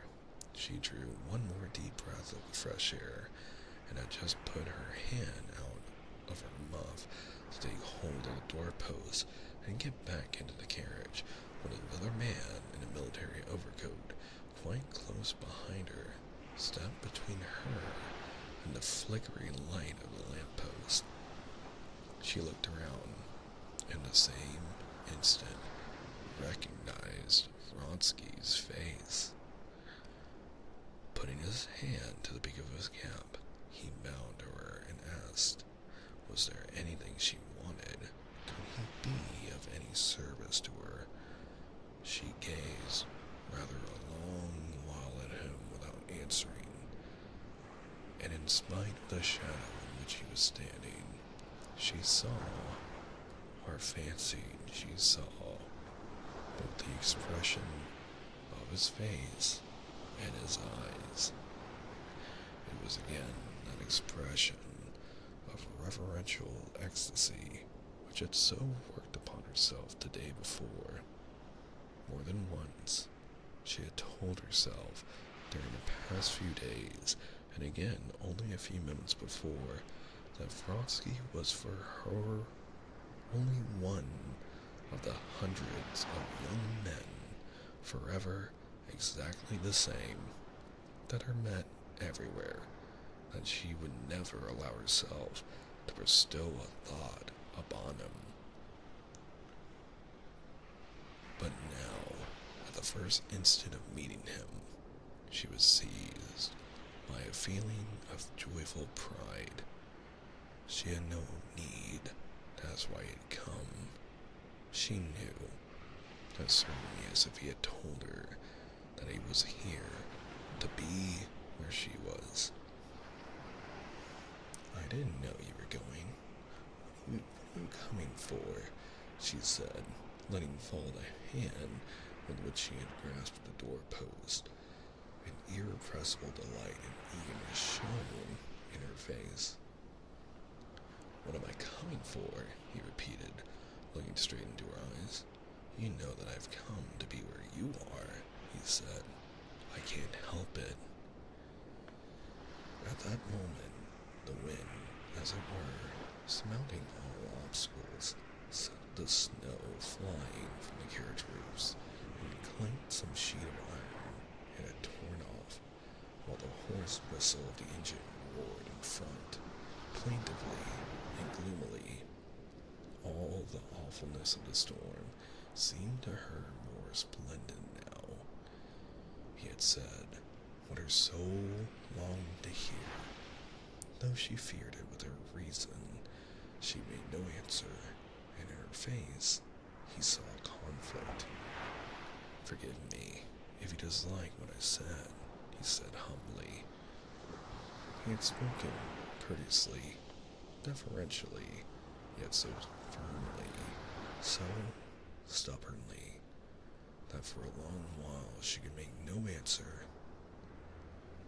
It's wrong, what you say, and I beg you, if you're a good man, to forget what you said, as I forget it, she said at last.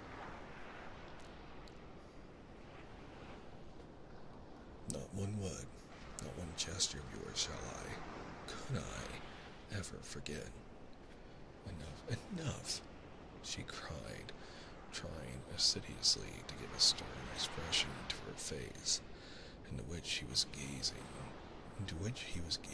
greedily, and clutching at the cold doorpost, she clambered up the steps and got rapidly into the corridor of the carriage.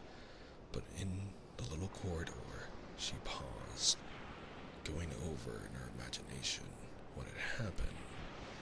Though she could not recall her own words or his, she realized instinctively that the momentary conversation had brought them fearfully closer, and she was panic-stricken and blissful at it.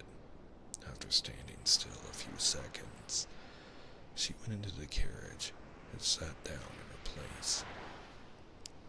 The overstrained condition which had tormented her before did not only come back, but was intensified, and reached such a pitch that she was afraid every minute that something would snap within her from the excessive tension.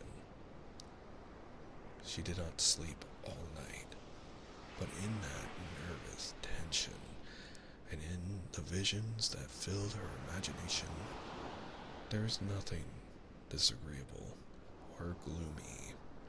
On the contrary, there is something blissful, glowing, and exhilarating. Towards morning, Anna sank into a doze, sitting in her place, and when she waked it was daylight, and the train was near Petersburg. At once, thoughts of home, of husband, of son, and the details of that day and the following came upon her. At Petersburg, as soon as the train stopped and she got out, the first person that attracted her attention was her husband. Oh, mercy, why does his ears look like that? She thought, looking at his frigid and imposing figure, and especially the ears that struck her at the moment as propping up the brim of his round hat.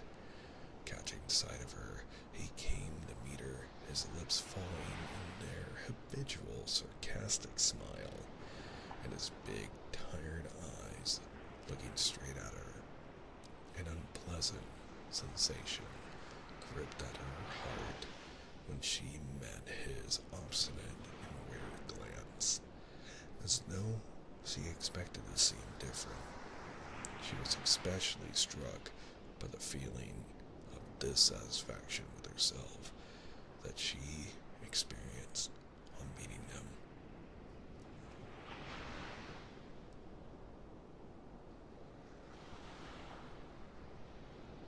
That feeling was an intimate, familiar feeling, like a consciousness of hypocrisy, which she experienced in her relations with her husband. But hitherto, she had not taken note of the feeling. Now, she was clearly and painfully aware of it.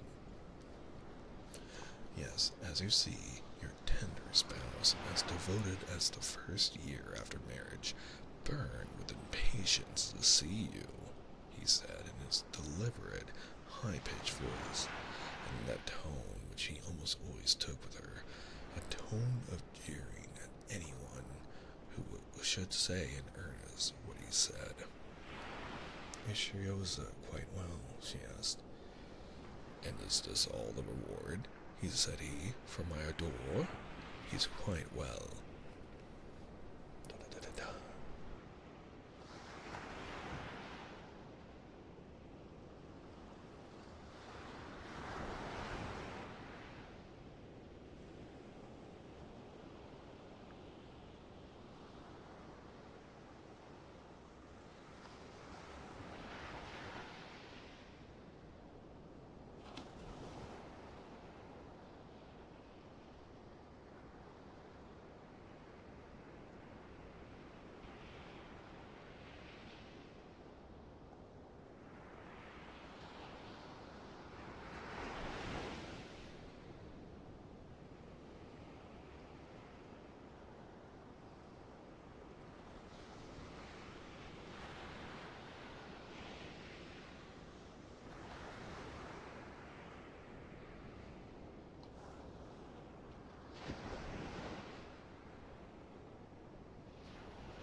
Chapter 31. Vronsky had not even tried to sleep all that night. Vronsky had not even tried to sleep all that night. He had sat in his armchair, looking straight before him, or scanning the people who got in and out.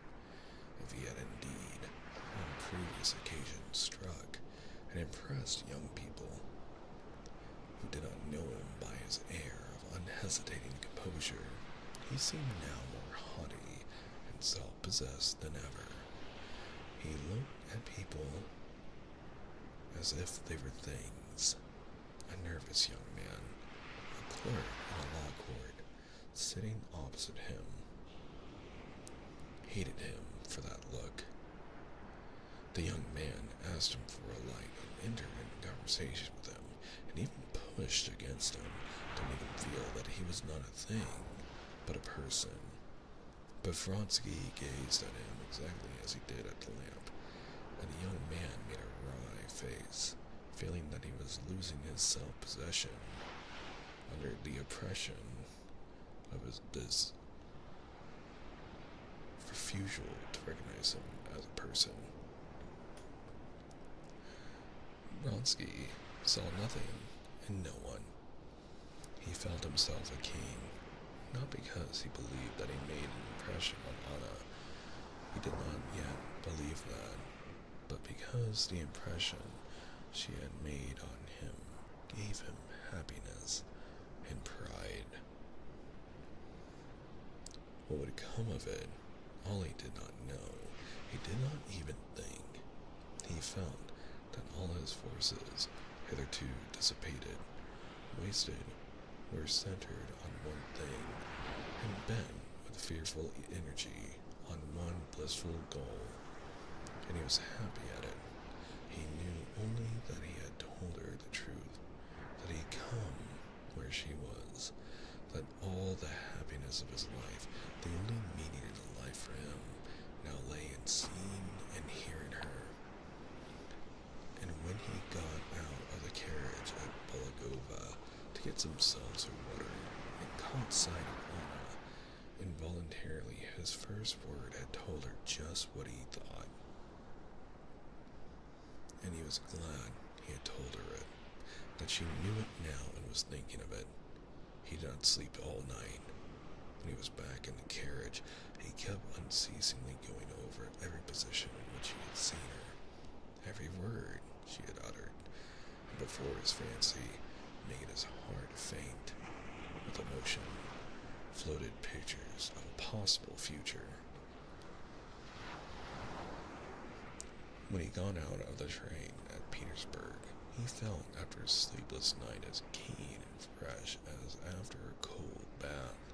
He paused near his compartment, waiting for her to get out.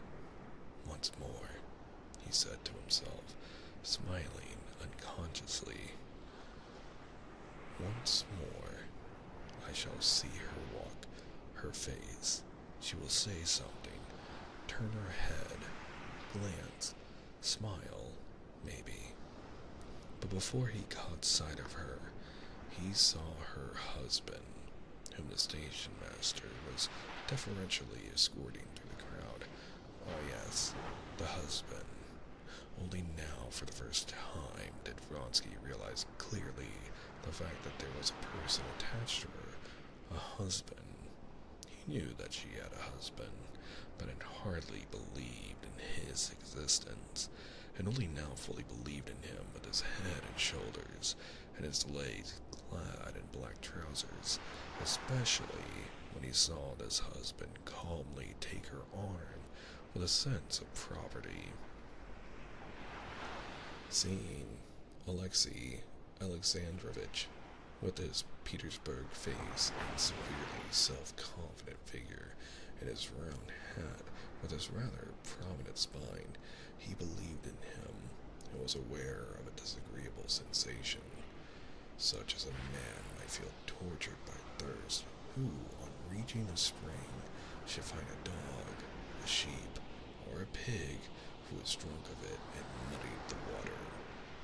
Alexei Alexandrovich's manner of walking with a swing of the hips and flat feet particularly annoyed Vronsky.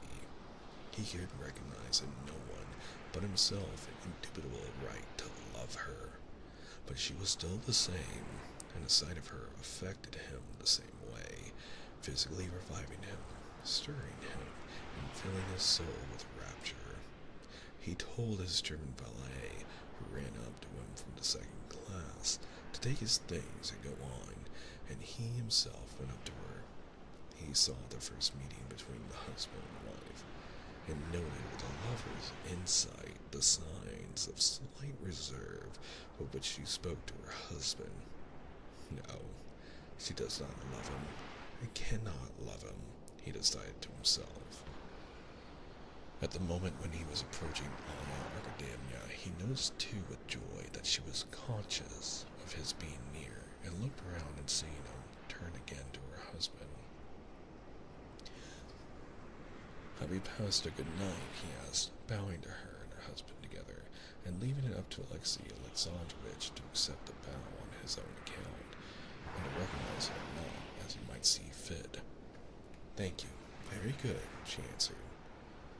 Her face looked wary, and there was not that play of eagerness in it, peeping out in her smile and her eyes, before a single instant, as she glanced at him.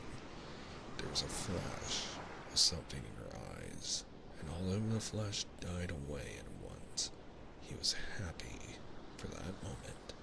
She glanced at her husband to find out whether he knew Vronsky. Alexei Alexandrovich looked at Vronsky with displeasure, vaguely recalling who this was. Vronsky's composure and self-confidence here struck, like a scythe against a stone, upon the cold self-confidence of Alexei Alexandrovich. Count Vronsky, said Anna. Ah, we are acquainted, I believe, said Alexei Alexandrovich indifferently, giving his hand. You set off with the mother, and you return with the son, he said, articulating each syllable as though each were a separate favor he was bestowing. You're back from leave, I suppose, he said, and without waiting for a reply, he turned to his wife in his jesting tone. Well, were a great many tears shed at Moscow at parting. By addressing his wife like this, he gave Vronsky to understand that he wished to be left alone, and turning slightly towards him, he touched his hat. But Vronsky turned to Anna Arkadievna. "I hope I may have the honor of calling on you," he said. Alexei Alexandrovich glanced with his weary eyes at Vronsky. "Delighted," he said coldly. "On Mondays we're at home. Most fortunate," he said to his wife, dismissing Vronsky altogether, "that I should just have half an hour to meet you, so that I can prove my devotion," he went on in the same jesting tone. "You lay too much stress on your devotion for me to value it much," she responded in the same jesting tone, involuntarily listening to the sound of Vronsky's step behind them. "But what has that to do with me?" she said to herself, as she began asking her husband how Shroza had got on without her. "Oh, capitally. Mariette says that he has been very good, and I must disappoint you, but he has not missed you as your husband has. But once more must see, my dear, for giving me a day. Our dear Samovar will be delighted." He used to call the Countess Lydia Ivanovna, well known in society, a Samovar, because she was always bubbling over with excitement. "She has been continually asking after you, and do you know, if I may venture to advise you, you should go and see her today. You know how she takes everything hard. Just now, with all her own cares, she's anxious about the Oblonskys being brought together."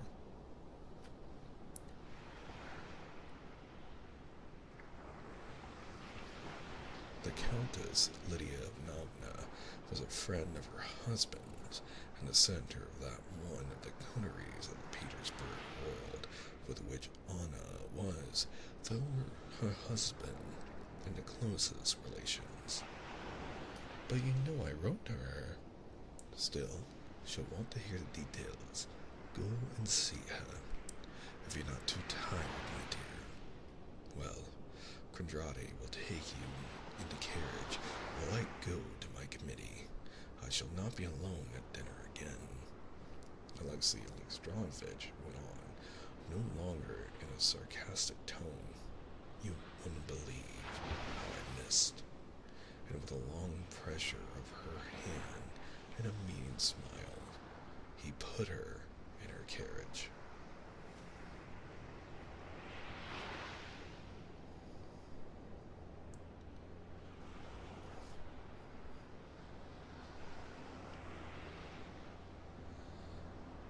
Chapter 32. The first person to meet Anna at home was her son. He dashed down the stairs to her in spite of the governess's call, and with desperate joy, shrieked, "Mother, mother!" Running up to her, he hung on her neck. "I told you I was mother," he shouted to the governess. "I knew." And her son, like her husband, aroused in Anna a feeling akin to disappointment. She had imagined him better than he was in reality.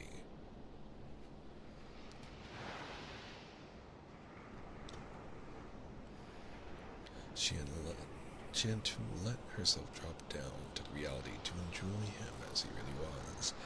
But even as he was charming, with his fair curls, his blue eyes, and his plump, graceful little legs and tightly pulled-up stockings. Anna experienced almost physical pleasure in the sensation of his nearness, and his caresses and moral soothing when she met his simple, confiding, and loving glance, and heard his naive questions. Anna took out the presents Dolly's children had sent him, and told her son what sort of little girl was Tanya in Moscow, and how Tanya could read, and even taught the other children. "Why, am I not so nice as she? To me, you're nicer than anyone in the world. I know that," said Sirosa, smiling.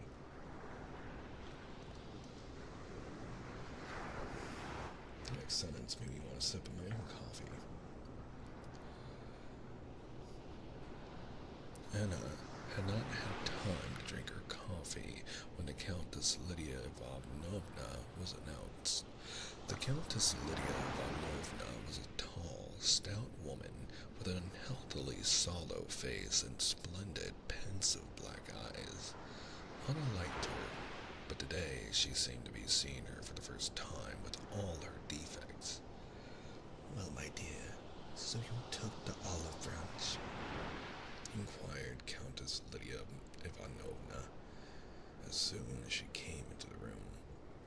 "Yes, it's all over, but it was all much less serious than we had supposed," answered Anna.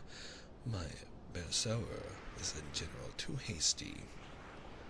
But Countess Lydia Ivanovna, though she was interested in everything that did not concern her, had a habit of never listening to what interested her. She interrupted Anna. "Yes, there's plenty of sorrow and evil in the world. I am so worried today." "Oh, why?" asked Anna, trying to suppress a smile. "I'm beginning to be wary of fruitlessly championing the truth, and sometimes I'm quite unhinged by it. The Society of the Little Sisters," this was a religiously patriotic, philanthropic institution, "was going splendidly, but with these gentlemen it's impossible to do anything." Ooh, you guys just heard my wrist pop. Apologies. Added Countess Lydia Ivanovna in a tone of ironical submission to destiny. "They pounce on the idea and distort it, and then work it out so pettily and unworthily. 2 or 3 people, your husband among them, understood all the importance of the thing, but the others simply drag it down. Yesterday, Pravdin wrote to me.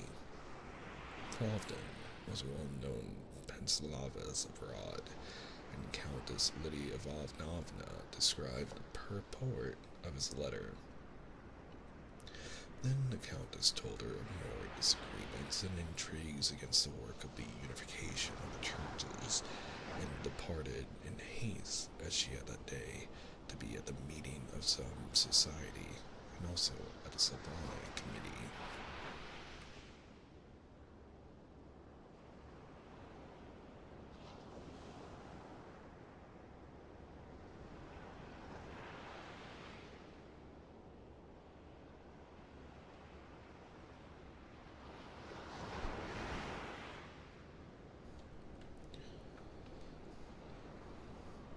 It was all the same before, of course, but why was it I didn't notice it before?" Anna asked herself. "Or has she been very much irritated today? It's really ludicrous. Her object is doing good. She, a Christian, yet she's always angry, and she always has enemies, and always enemies in the name of Christianity and doing good." After Countess Lydia Ivanovna, another friend came, the wife of a chief secretary, who told her all the news of the town.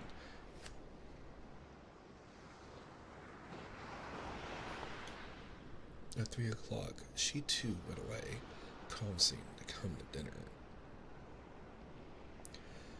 Alexei Alexandrovich was at the ministry. Anna, left alone, spent the time till dinner in assisting at her son's dinner. He dined apart from his parents, and in putting her things in order, and in reading and answering the notes and letters which had accumulated on her table.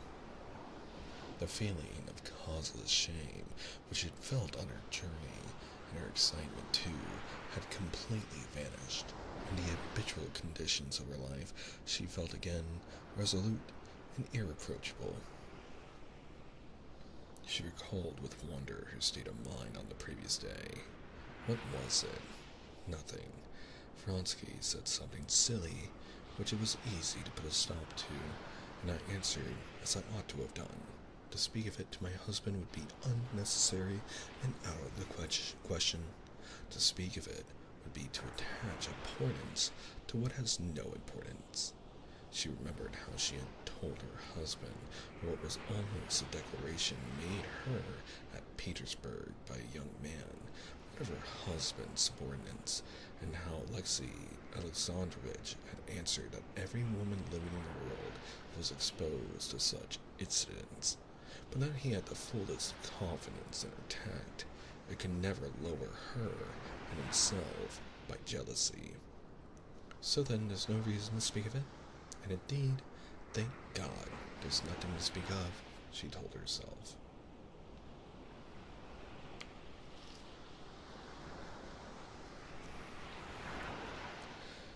Chapter 33, and we have 2 more chapters tonight. Alexei Alexandrovich came back from the meeting of the ministers at 4 o'clock, but as often happened, he had not time to come in to her. He went into his study to see the people waiting for him with petitions and to sign some papers brought him by his chief secretary. At dinner time, there were always a few people dining with the Karenins. There arrived an old lady, a cousin of Alexei Alexandrovich, the chief secretary of the department, and his wife, and a young man who had been recommended to Alexei Alexandrovich for the service. Anna went into the drawing room to receive these guests precisely at 5 o'clock, before the bronze Peter I clock had struck the 5th stroke. Alexei Alexandrovich came in.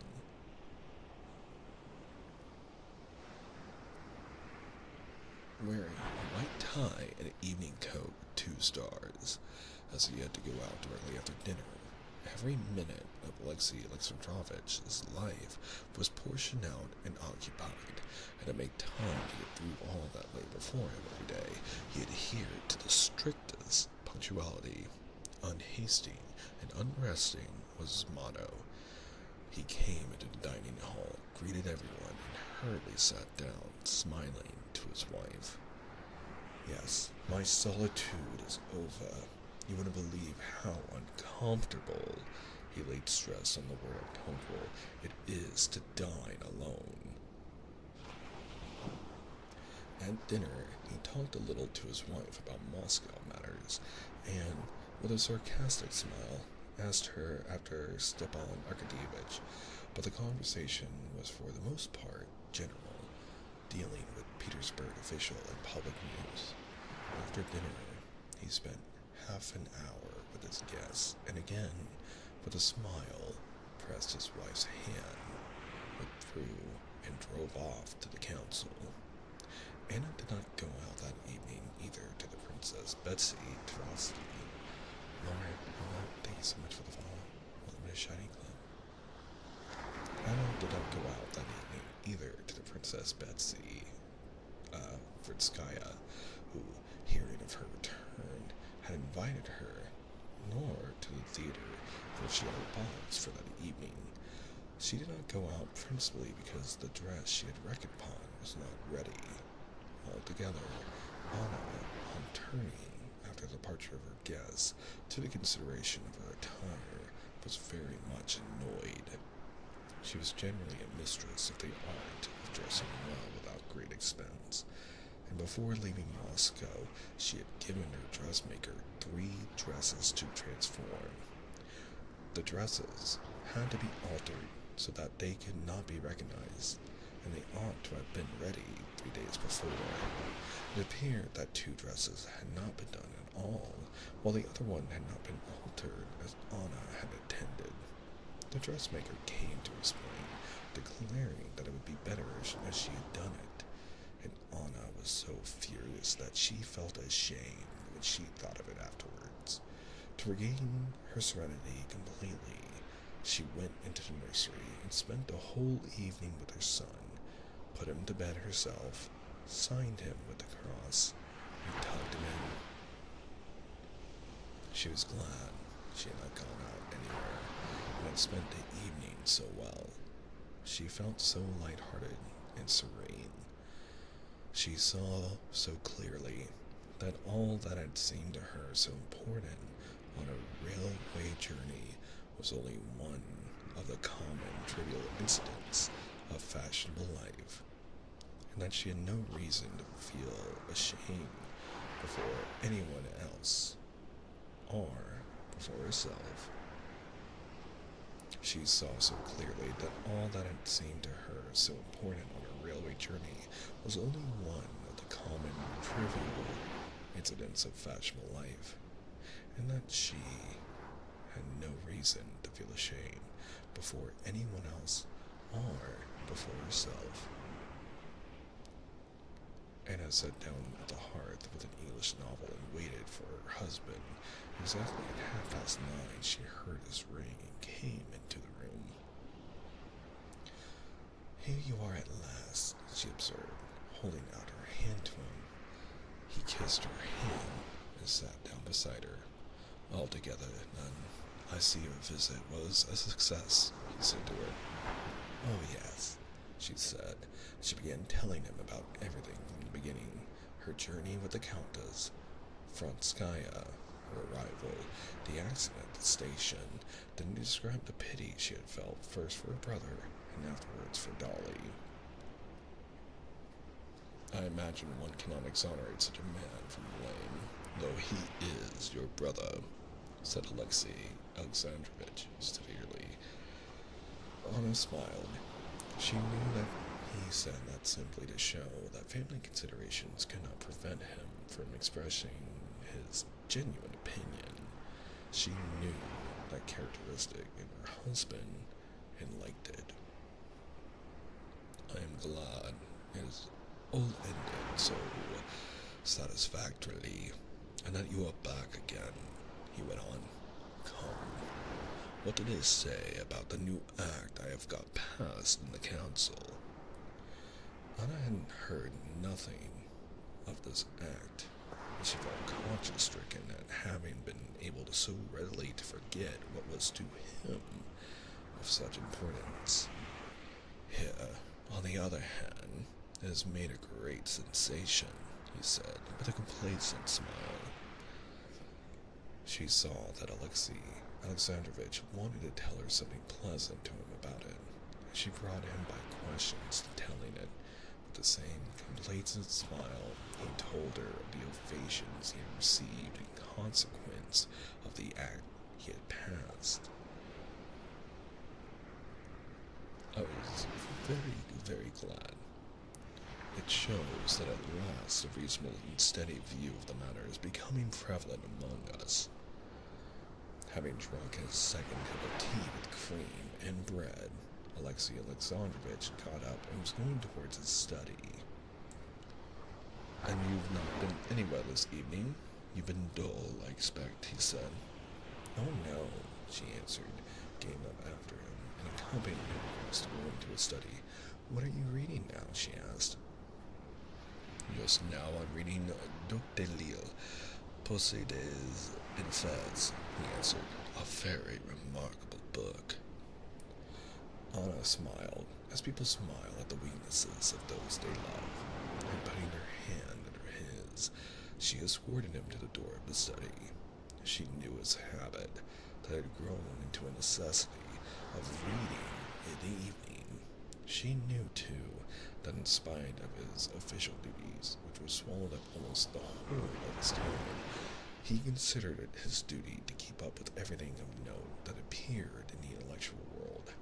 She knew, too, that he was really interested in books dealing with politics, philosophy, and theology, that art was utterly foreign to his nature, but in spite of this, or rather, in consequence of it, Alexei Alexandrovich never passed over anything in the world of art, but made it his duty to read everything. She knew that in politics, in philosophy, in theology, Alexei Alexandrovich often had doubts and made investigations, but on questions of art and poetry, and above all of music, of which he was totally devoid of understanding, he had the most distinct and decided opinions. He was fond of talking about Shakespeare, Raphael, Beethoven, of the significance of new schools of poetry and music, all of which were classified by him with very conspicuous consistency. "Well, God be with you," she said at the door of the study, where a shaded candle and a decanter of water were already put by his armchair, "and I'll write to Moscow." He pressed her hand and again kissed it.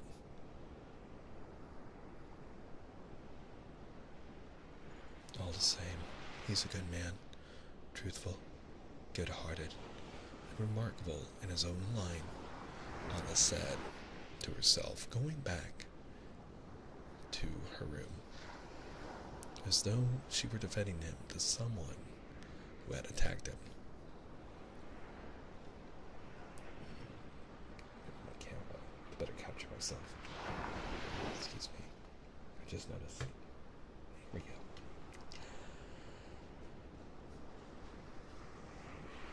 As though she were defending him to someone who had attacked him and said that one could not love him.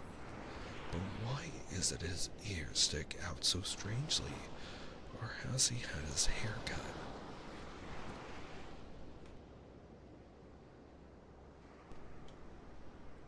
Precisely at 12 o'clock, when Anna was still sitting at her writing table, finishing a letter to Dolly, she heard the sound of measured steps and slippers, and Alexei Alexandrovich, freshly washed and combed, with a book under his arm, came into her.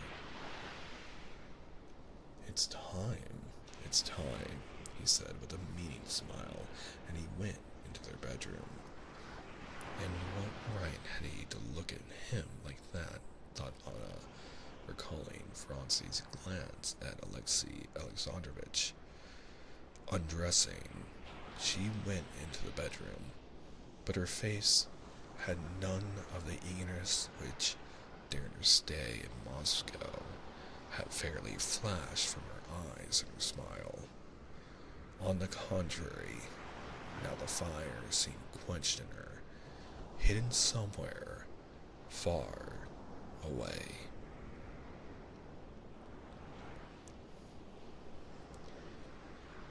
And here we are for our final chapter tonight, and the ending of part 1 of our book, chapter 34. When Vronsky went to Moscow from Petersburg, he had left his large set of rooms in Morskaya to his friend and favorite comrade, Petritsky. Petritsky was a young lieutenant, not particularly well-connected, and not merely not wealthy, but always hopelessly in debt. Towards evening, he was always drunk, and had often been locked up after all sorts of ludicrous and disgraceful scandals. But he was a favorite both of his comrades and his superior officers. On arriving at 12 o'clock from the station at his flat, Vronsky saw at the outer door a hired carriage familiar to him. While still outside his own door, as he rang, he heard masculine lasper, the lisp of a feminine voice, and Petritsky's voice. "If that's one of the villains, don't let him in," Vronsky told the servant not to announce him, and slipped quietly into the first room. Baroness Shilton, a friend of Petritsky's with a rosy little face and flaxen hair, was splendid in a lilac satin gown, and filling the whole room like a canary with her Parisian chatter, sat at the round table making coffee. Petritsky in his overcoat, and the cavalry captain, Kamerovsky, in full uniform, probably just come from duty, were sitting each side of her. "Bravo, Vronsky!" shouted Petritsky, jumping up and scraping his chair. "Our host himself! Baroness, some coffee for him out of the new coffee pot. Why, we didn't expect you. I hope you're satisfied with the ornament of your study," he said, indicating the Baroness. "You know each other, of course." "I should think so," said Vronsky, with a bright smile, pressing the Baroness's little hand. "What next? I'm I'm an old friend. You're home after the journey, said the Baroness, so I'm flying. Oh, I'll be off this minute if I'm in the way. You're home wherever you are, Baroness, said Vronsky. How do you do, Kamerovsky? He added, coldly shaking hands with Kamerovsky. There, you never know how to say such pretty things, said the Baroness, turning to Petrushky. No, what's that for? After dinner I say things quite as good. After dinner there's a credit in them. Well then, I'll make you some coffee, so go and wash and get ready, said the Baroness, sitting down again, and anxiously turning the screw in a new coffee pot. Pierre, give me the coffee, she said, addressing Petrushky, whom she called Pierre as a contraction of his surname, making no secret of her relations with him. I'll put it in. You'll spoil it. No, I won't spoil it. Well, and your wife, said the Baroness suddenly, interrupting Vronsky's conversation with his comrade. We've been marrying you here. Have you brought your wife? No, Baroness. I was born in a Bohemian, and a Bohemian I shall die. So much the better. So much the better. Shake hands on it. And the Baroness, detaining Vronsky, began telling him with many jokes about her last new plans of life, asking his advice. He persists in refusing to give me a divorce. What am I to do? He was her husband. Now I want to begin a suit against him. What do you advise? Kamerovsky, look after the coffee. It's boiling over. You see, I'm engrossed with business. I want a lawsuit because I must have my property. Do you understand the folly of it? Then on pretext of my being unfaithful to him, she said contemptuously, he wants to get the benefit of my fortune. Vronsky heard with pleasure this light-hearted prattle of a pretty woman, agreed with her, gave her half hope, half joking counsel, and altogether dropped at once into the tone habitual to him in talking to such women. In his Petersburg world, all people were divided into utterly opposed classes. One, the lower class, vulgar, stupid, and above all ridiculous people, who believed that one husband ought to live with the one wife whom he was lawfully married, that a girl should be innocent, a woman modest, a man manly, self-controlled, and strong, that one ought to bring up one's children, earn one's bread, and pay one's debts, and various similar absurdities. This was the class of old-fashioned, ridiculous people. But there was another class of people, the real people. To this class they all belonged, and in it the great thing was to be elegant, generous, plucky, gay, to abandon oneself without a blush to every passion, and to laugh at everything else. For the first moment only, Vronsky was startled at the impression of a quite different world than he had brought with him from Moscow. But immediately, as though slipping his feet into old slippers, he dropped back into the light-hearted, pleasant world he had always lived in.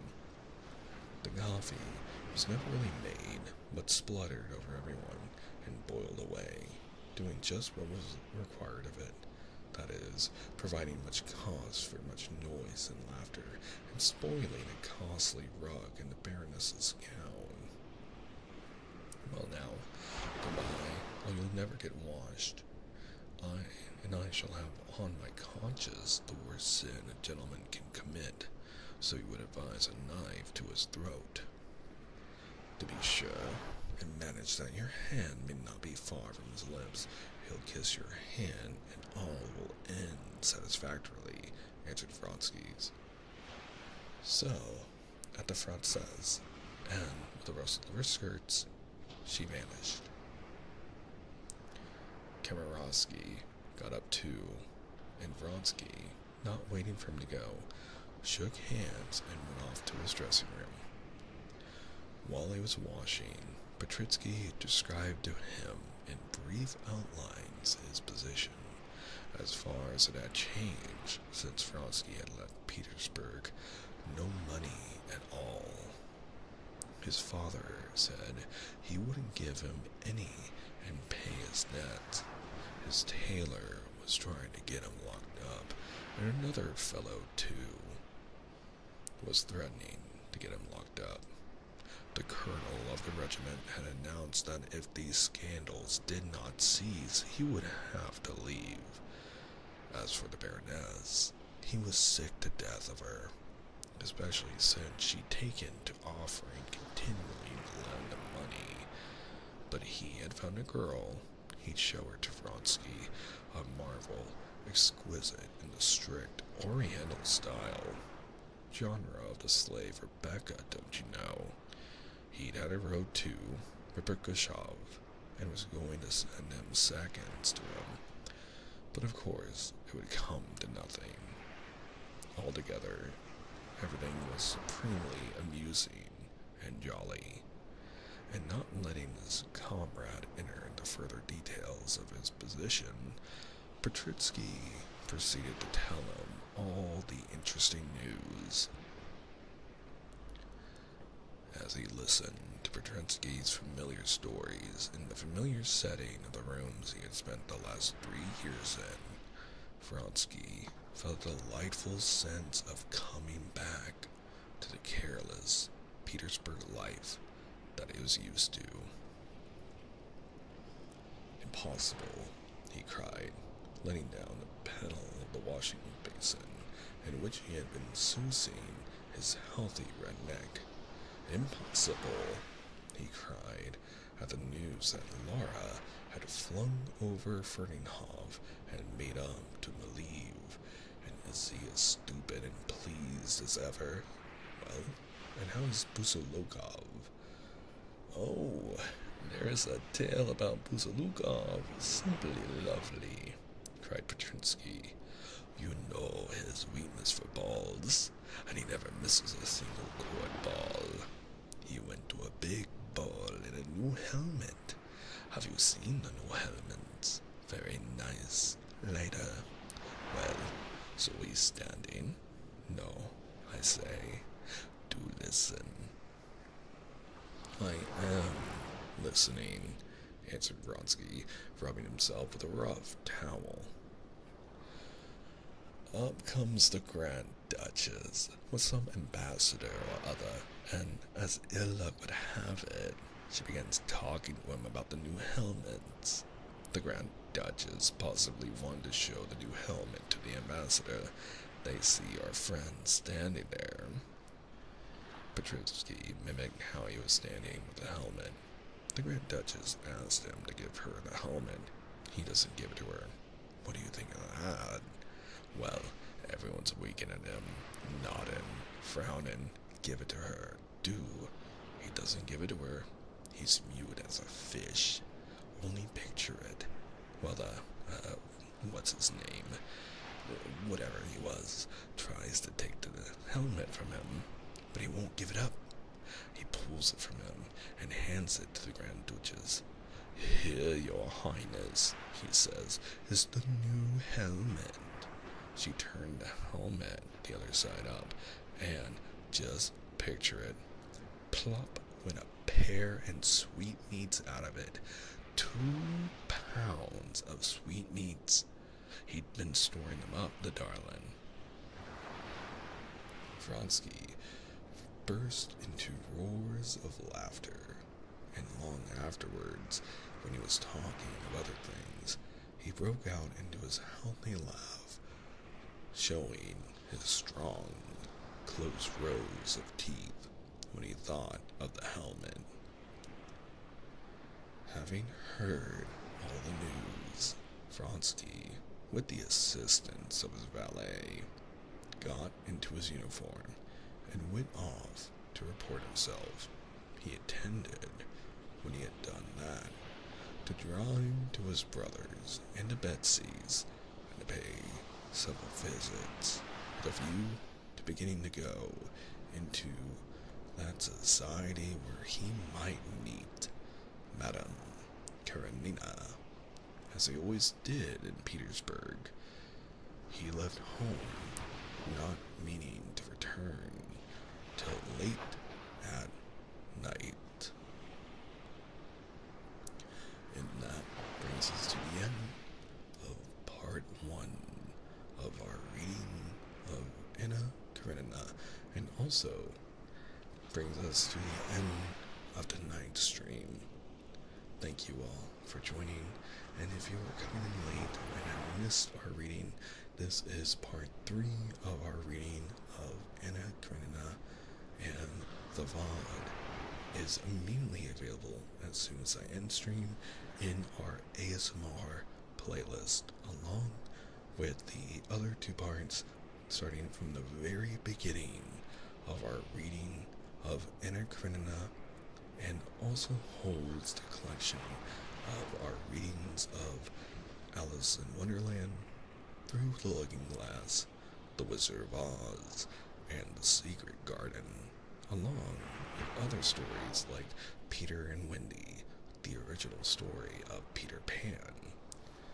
We will continue reading our ASMR read-through of Anna Karenina on Tuesday at 9 p.m. Eastern Standard Time. We do ASMR streams every Tuesday and Thursday with nature sounds recorded by me every Tuesday and Thursday at 9 p.m. Eastern Standard Time. Thank you all so much for hanging out with us over on YouTube, and I do hope that this helps you be cozy and that you enjoy the rest of the content in our ASMR playlist, so that you can enjoy if you did miss out. I will see you all next time. We will be back tomorrow at 10 a.m. Eastern Standard Time with a bonus stream of playing more of Claire Obscure Expedition 33. Have a good night.